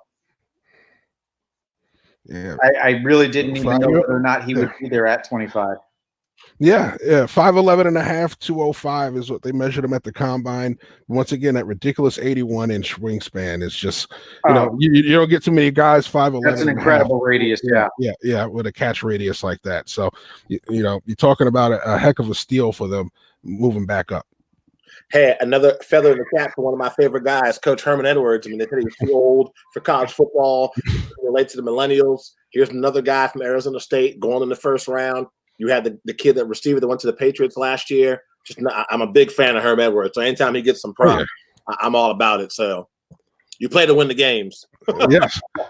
And Herm still has the energy to do it. So that's one of the good things about it. It's not one of those older coaches that comes in with the very monotone, we're going to do this today, guys. Herm brings energy, and kids respect that. Yeah, he's a cool guy. I was a big fan of his when he was on ESPN, and I knew when he went to Arizona State, it would be a matter of time before he turned that program around. I mean, it's him. It's like a place to go if you're a coach that got beat up by the NFL. It's him. You got Marvin Lewis out there. Mm-hmm. You got, Antonio Pierce used to be the linebacker coach. Yeah, he's the coordinator out in Arizona State. You got there's like other people I'm missing that went to their alumni from Arizona State that went to the NFL that now coach there and help out. Yeah, I believe Kevin Mawai is there as well. Exactly. Yep. So he's put together a good staff, and these guys, they might not be on Twitter and TikTok and things like that, but they know the game of football. And if you go to school there, you're going to learn the game the right way. And they're starting to see chances of getting drafted in the NFL go up as well. So, man, I'm happy to see another Sun Devil going in the first round. We got the Miami Dolphins on the clock with about 4 minutes left. What do you think Miami's going for this time around? I mean, for myself, I had offensive tackle need. I had guard as a need for the Dolphins, and I also had safety as a need. Well, I had them going defense and taking tackle here. They took the tackle already. They still haven't addressed the defense as of yet. So this will be a great place. You want to add a safety. Like I said, the 2 top safeties on the board are still there. You want to add a corner. There's plenty of back into the first round corners that are available. And especially now with Arnett going earlier than expected, those guys kind of fell to you. So they have the pick of the litter. If you want to build that defense, you have AJ Epinesa still there. If you want to add edge pressure, there is plenty of talent for them to take here. Zach Bond, from Wisconsin. So this, I'm never going to run out of names at this spot for the Miami Dolphins when it comes to defensive talent right now. Let's bring in our AFC East reporter. That's going to be Bill, and get his take and see what Bill thinks Miami's going to go this time. Well, this is a team that really needs pass rushers. So much of what Brian Flores wants to do in defense won't happen until they have a better pass rush. Now, you could see a guy like Epinesa. You could see a guy like Gross Matos. They also could double up on offensive line. They have so many issues on the offensive line. It would not blow my mind if they went with their top-rated offensive lineman. And once again, they could still use targets on offense. So if they grabbed an offensive lineman, if they grabbed a wide receiver, if they grabbed a defensive lineman, and earlier, linebacker was mentioned, but I'm going to guess that they don't have a linebacker this high. Now, once again, I'm not seeing their board, but my guess is they have linebacker as a need, but probably later in the draft. Yeah, we'll have to see. I mean, so far so good. I guess a real quick question for you too, Bill. So far, who do you think is winning this draft? I mean, who's got the best draft so far in your opinion? The 49ers have had a good day at the office so far, I would say.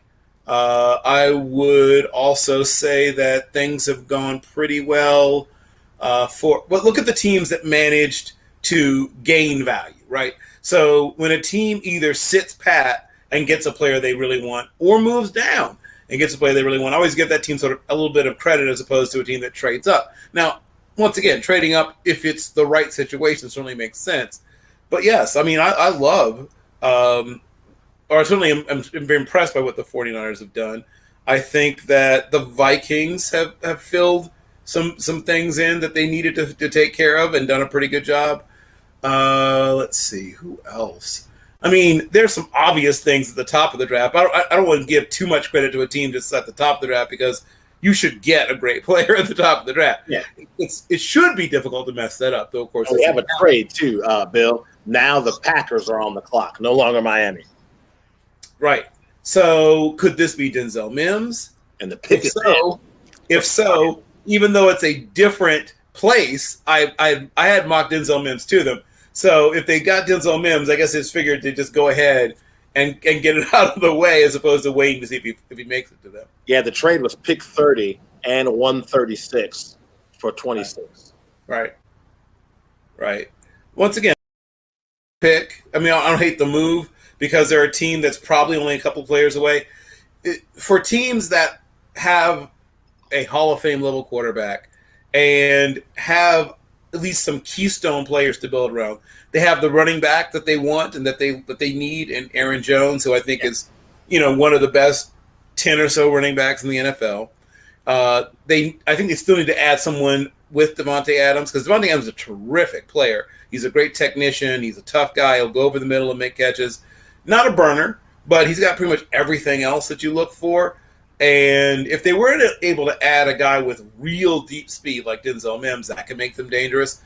They've had a giant hole at tight end for a while. They've tried throwing people into it. They tried tossing Jimmy Graham into it, and he just kept falling and never hit anything. Yeah. At some point, they're going to probably can't do it this early because I don't see any tight ends in this draft that I would take in the first. I know people have kept trying to mock Cole Kmet to them for whatever reason. And Cole Kmet's a good player, but he's not a first-round player. They could do a lot of things. And once again, a lot of videos, you know how it usually goes, man. Usually when they show you on video, there's a chance you can get picked. And the pick is in, and the Packers have gone with Utah State quarterback they did take Jordan Love. Yep. So Jordan Love goes to the Green Bay Packers. Let's bring in Dom, who's been covering all things NFC North, to get his reaction to this pick. It's not the Patriots, so it's a small win. Right. So the pick makes a ton of sense. You know, Rodgers isn't going to be there forever. Love is a guy who I think has all the talent in the world. You look at what he did last year, I feel like that's an anomaly, and that's not really who he is. Like, he lost like 8 starters, had a completely new coaching staff and things like that. So Jordan Love, to me, is a premier talent. I think it's going to be a great situation for him to sit back and learn to how Rodgers learned from Brett Favre. But I think it's a great pick for them. I am shocked because when you look at the things that the Packers needed, they definitely need another option as far as wide receiver goes. You look at what happens to them in the NFC Conference Championship last year, where they gave up like 5,000 yards to Mostert. They could have used someone on the interior defensive line. They need secondary help. You know, a guy like Grant Delpit, Xavier McKinney. So there's a bunch of different ways that they could have gone, but I'm not mad at this at all. This makes a ton of sense. Jordan Love in Green Bay looks to be the future. Well played. Well played. So what we're probably going to have to do for the rest of the reactions is we're going to record those, upload them into YouTube. Mm-hmm. Unfortunately, we got to follow the rules of a 4-hour limit. We still got some time left. We just don't want anybody thinking they're on quick 28. How'd they just stop? Definitely want to make sure we get some out. Let everybody know that this broadcast is brought to you by Live on Social Now. Make sure you go to liveonsocialnow.com for more information. Fantastic job to Marisa and her team of putting this whole thing together. Couldn't ask for a better production. Also, you go to nutsandboltsports.com for obviously recap articles. Our podcast will be on there as well. And you can follow us on all social media platforms to keep it simple at Nuts and Bolts SP on Twitter, Facebook, Instagram, and also on TikTok as well. Not a lot of content on there, but we're working on it. Oh, look who's TikTok is a difficult platform, okay? Let me tell you. I'm going to have to phone a friend on that thing because I can't get it figured out. I like the pick of Jordan Love because I think it'll be great to have him learn on this team and just grow. I think he's a great addition. Great QB, smart, and he can throw those deep passes. I like him a lot. Yeah, and like Don was saying, to sit behind Aaron Rodgers and learn how a professional quarterback does things, you couldn't ask for a better opportunity for sure. And it's been a Hall of Famer. Exactly. And you're getting paid for it? Exactly. And they're a good team. The Packers aren't – I mean, they have some holes they got to fill, but Aaron Rodgers at any time can flip a switch and carry that team as far as he can. I mean, he obviously couldn't take them to a Super Bowl or anything like that last year, but we've seen time and time again where Aaron Rodgers has said, hey, enough. We're going to start balling, and they'll win 5 or 6 games in a row. I thought he was going to do that last year, truly, but it seemed like he was like, it ain't happening. We're gonna take a little break and give ourselves a rest year. You know, that's how I felt. But they got owned in that playoff game. That wasn't even funny. That was just tough to watch. Tough to watch. I mean, even 49er fans had to be like, dude, really? Nothing? Like no fight at all? Yeah. Out and nothing at all? Okay. I was at the game, and the whole time I was like, is this really Aaron? Nah, super cool. If I'm Jordan Love, I'm happy. I think a lot of these guys. I have a question. Yeah. Do you think they buy all 32 hats and then just put one on? Yes. Or like I think the NFL gives them to you.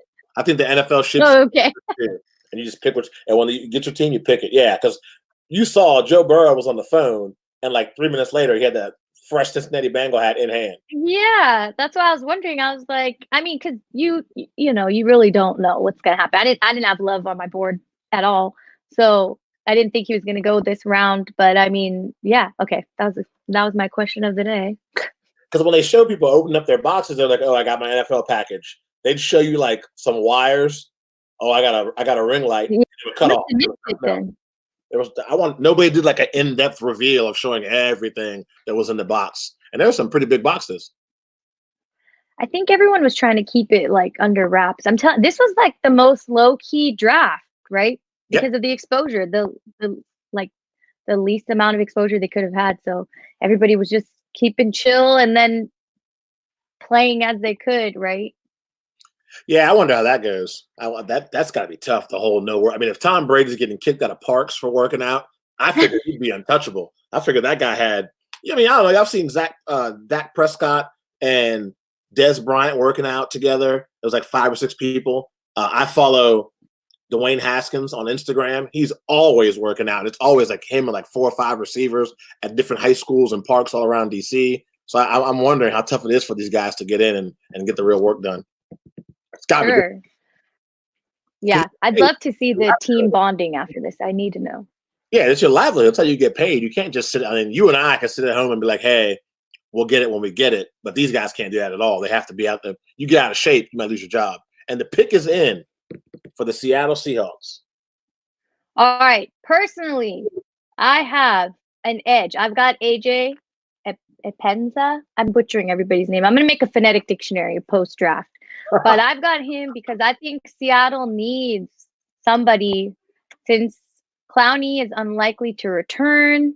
The Seahawks need to get someone that's aggressive. So I think he'll be a great addition. I think you go edge, and if you don't get edge, you go O-line, only because for the last 3 years, if you see any of my tweets, it's always, once again, Russell Wilson running for his life. Oh, once again, Russell. Get that man some help, dude. Golly. Yeah, for sure. Good. For sure. He needs the help. He's so good, but he never has any kind of help at all. It is crazy. Yeah, I think he'll be a good fit too. And I agree. I feel like Russell is a one-man show. Yeah, he is. He's been a one-man show too, not just last year. It's been a while. And he's always running for his life, but he makes plays. But he does make plays. All right, who have the Seattle Seahawks selected? I don't have the update yet. I feel like the NFL now is starting to lag. Their Wi-Fi is like, we had enough. We've been going for 3 hours. We're tired. Yeah. It was going strong there for a while. Now I feel like everybody's on the same Verizon, Sprint, they've got all the centers just tied in to the NFL tower. Imagine the amount of people right now on Wi-Fi nationwide. Good Lord. That's got to be crazy. It's like the same thing as watching MJ's show. They said it was like the highest numbers compared to the Christmas games. Yeah. We're all just chilling, watching TV. Nothing else to do. People knocking out 15-episode seasons on Netflix in one day with no shame. It's funny. I came up with like 20 questions to ask throughout this draft, but because it's been moving so quickly, we've just been talking about the people that have been selected, and then we're on to the next one. So yeah, we didn't even get it questions put together as well, and they're still put together. Because you're right. You're like, I have a question. Pick us in. All right, I'll try again. Yeah. All right. Well, just email them out later. When you get a chance, could you please email me back your answers? Thanks. Everybody, tell me your favorite flavor of ice cream now. Not cookie dough. It's disgusting. Oh, that's awkward. That's your favorite flavor? Oh, are you serious? It's so gross. What's your favorite? Hold on. What's your favorite? I have what's a toss-up. It's either Rocky Road or mint chocolate chip. Okay, Rocky Road's old school, right? So that makes sense. But dude, who doesn't want cookie dough in their ice cream? That's disgusting. Cookies are made to be baked, not eaten like, it's so nasty. Oh, no. Salted caramel we've got. Cake batter. Ooh, yeah. I've never had cotton candy. I don't know what that is. But Me either. I didn't know that was even a thing. I'm about to grocery store tomorrow. No, you can't go out. I'm just kidding. I have like so many masks. It's even funny. Gotta start now. You gotta find a mask to coordinate with your outfit. Gotta make sure you're looking fresh. Oh, true. If I gotta wear a mask, gotta make it look good. Is it me or is Goodell getting redder every selection? It's probably those 15,000 watt light bulbs he has in front of him. Or those 10 shots he's taking. All right, so the Seattle Seahawks have selected Jordan Brooks, Texas Tech linebacker. I think that's a great addition. Interesting. Different, but a great addition. I mean, they need help on defense. I mean, you got Bobby Wagner already, who's an awesome linebacker, but you can never have too many talented people on the defensive side of the ball. And you got to think about the division they're in, the quarterbacks they're playing up against. I like that. I definitely like that. We need to bring Larry on and get his reaction to this draft pick. Hey, Jordan Brooks, good player. Honestly, I think you probably could have gotten him in the middle of the second round. Mhm. I mean, overall, I mean, one of the things that I think comes into play here is his ability to shed blockers. Some of that's come into play. He's a little bit short, but again, he's a stock, he's wide body, so. And we're still talking about ice cream flavors here, but anyway, well that's another story. But yeah, I think that Brooks was a little bit of a reach. I don't think it's a bad pick. They certainly could use him. Frankly, I thought they would have gone edge rusher. They still need to fill the hole of Jadeveon Clowney. So interesting pick by Seattle. Didn't not that it's not a need, but it did feel a little bit like a reach. I agree. He is drafted early, but. Yeah, I mean, now it's best player available, but at the same time, when you get down to these lower draft picks, I get the whole best player available mentality, but you got to be a research. You can't be reaching either, though. If you got a guy that you can get second round, why am I jumping jumping now to get him in the first round? If I know there's a really good chance I can get him in the second, you just got to take your time. I wonder. I mean, a good pick for Seattle. You need linebacker, but like Ashmere was saying earlier, it's inevitable you're going to lose Jadeveon Clowney, so you got to have somebody on the edge. They could bring absolutely. Yeah, no, and for sure. I mean, I thought that was the direction that they would go. For whatever reason, they did not. There's still a lot of talent there. Epinesa is still on the board from Iowa. Looks like you still got Gross Matos on the board from Penn State. Terrell Lewis is still there. I think he'll be there in the middle to the end of the second round. So there are still a couple possibilities, but this really felt like a stretch. We'll see. I see a lot of clapping going on. Seattle. I thought the Ravens had their pick already. Seattle's GM is the one that had me cracking up because he had his wife go buy 2 old school landlines with like the huge buttons. He's like, I don't trust technology as far as I can throw it. Things go down. We're this phone. I was like, what in the world? I hadn't seen one of those phones in so long. So it's gonna break out the rotary phone. Wouldn't have been too surprised. Wouldn't have been too surprised at all. Hey, I want to get your thoughts real quick, Larry. Who do you think is knocking out the park so far in this draft, and who do you think has some work to do moving forward? Oh, wow. Well, in terms of who has work to do, I mean, I think you can immediately look at the Rams. The Rams have yet to jump in, and of course, they don't have the first round pick. It'll be interesting to see where they go because, again, they have quite a few holes to fill now. This was a team that was built for a couple of immediate Super Bowl runs. They gave Jared Goff a whole lot of money.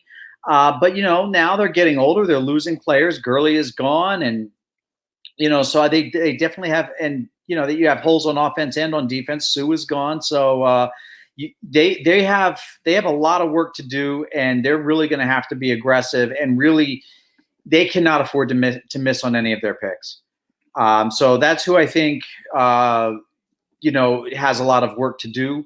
I think that the Niners have done a very good job. I can't argue with what Miami has done. If Tua pans out, there's no reason to think that he wouldn't as of right now. Everything that we saw, what limited coverage we had of him over the past month and a half or so, certainly seems like he's on the mend, and I certainly don't wish any ill will upon anyone. It'll be interesting to see what the Patriots do. I thought for sure that they may have had Jordan Love earmarked. You're talking about a rare arm talent there, a guy who can throw a wet ball, who isn't going to be intimidated by the cold weather and the rain and the sleet and the snow of Foxborough. So, if you're going to win in New England, if you're going to win in Green Bay, if you're going to win in Buffalo, Pittsburgh, places that play outdoors in December and January where you really have to deal with the climate, you have to have somebody that can throw a wet ball and can put a lot of velocity on the ball as well. So it seems to me, if I had to take a guess, with all of the picks that the Patriots are loading up on, my offhand guess is they're going to let this season just kind of go down the tubes for 2020 and make a really aggressive run, either at Fields or more than likely Trevor Lawrence. Well, the pick is in for the Baltimore Ravens. Thanks so much, Larry. We're going to go ahead and bring in Dom real quick and get his reaction to this pick that's coming in for the Baltimore Ravens. Thank you. Absolutely. No problem, man. Good times. Good times. Man, sister just texted me, leave Ashmere alone. I love cookie dough. Okay. Yeah, That's yeah, cool. Joe. We got to talk about your mint chocolate chip obsession. That's Hey, I like mint chocolate chip. It's one of the two. It's either Rocky Road or a mint chocolate chip. Do you guys put like toothpaste on your Hershey bars too? Yeah.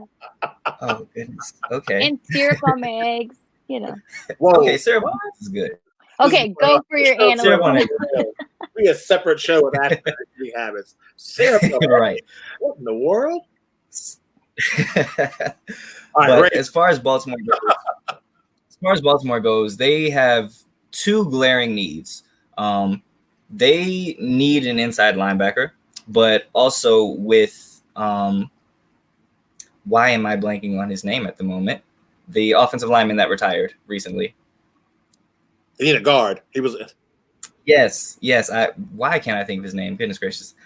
My apologies. But him retiring, that leaves a huge hole on that offensive line. And as you know, they ran the ball a lot last year. Marshall Yanda, thank you. Marshall Yanda retiring, that leaves a huge hole in that offensive line. And that run game was super important to them last year. They need to rebuild that. So I think right now there's no guards that really stand out to me at the moment. So that leaves Patrick Queen, who's still on the board. Patrick Queen is solid. I think he's a great leader. I think he's really good for the inside linebacker position for Baltimore there. Guy who had 12 tackles for loss, 3 sacks, had an interception, 2 forced fumbles. I like guys that have really big production, and he'll fit right into Baltimore. Yeah, it's been the linebacker franchise for how many years? I mean, from Terrell Suggs to Ray Lewis, it's always just been high-class linebacker after high-class linebacker. I mean, they lost Mosley to the Jets, but before he left, he was in that same mold, same tradition of the Ravens defense and playing the Ravens way. So the pick is in. We'll have to see who Baltimore picks up. No, I agree. I think that they get Queen, it'll be a good pickup.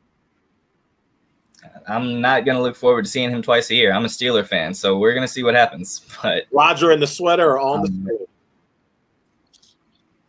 And it's Patrick Queen. Yep.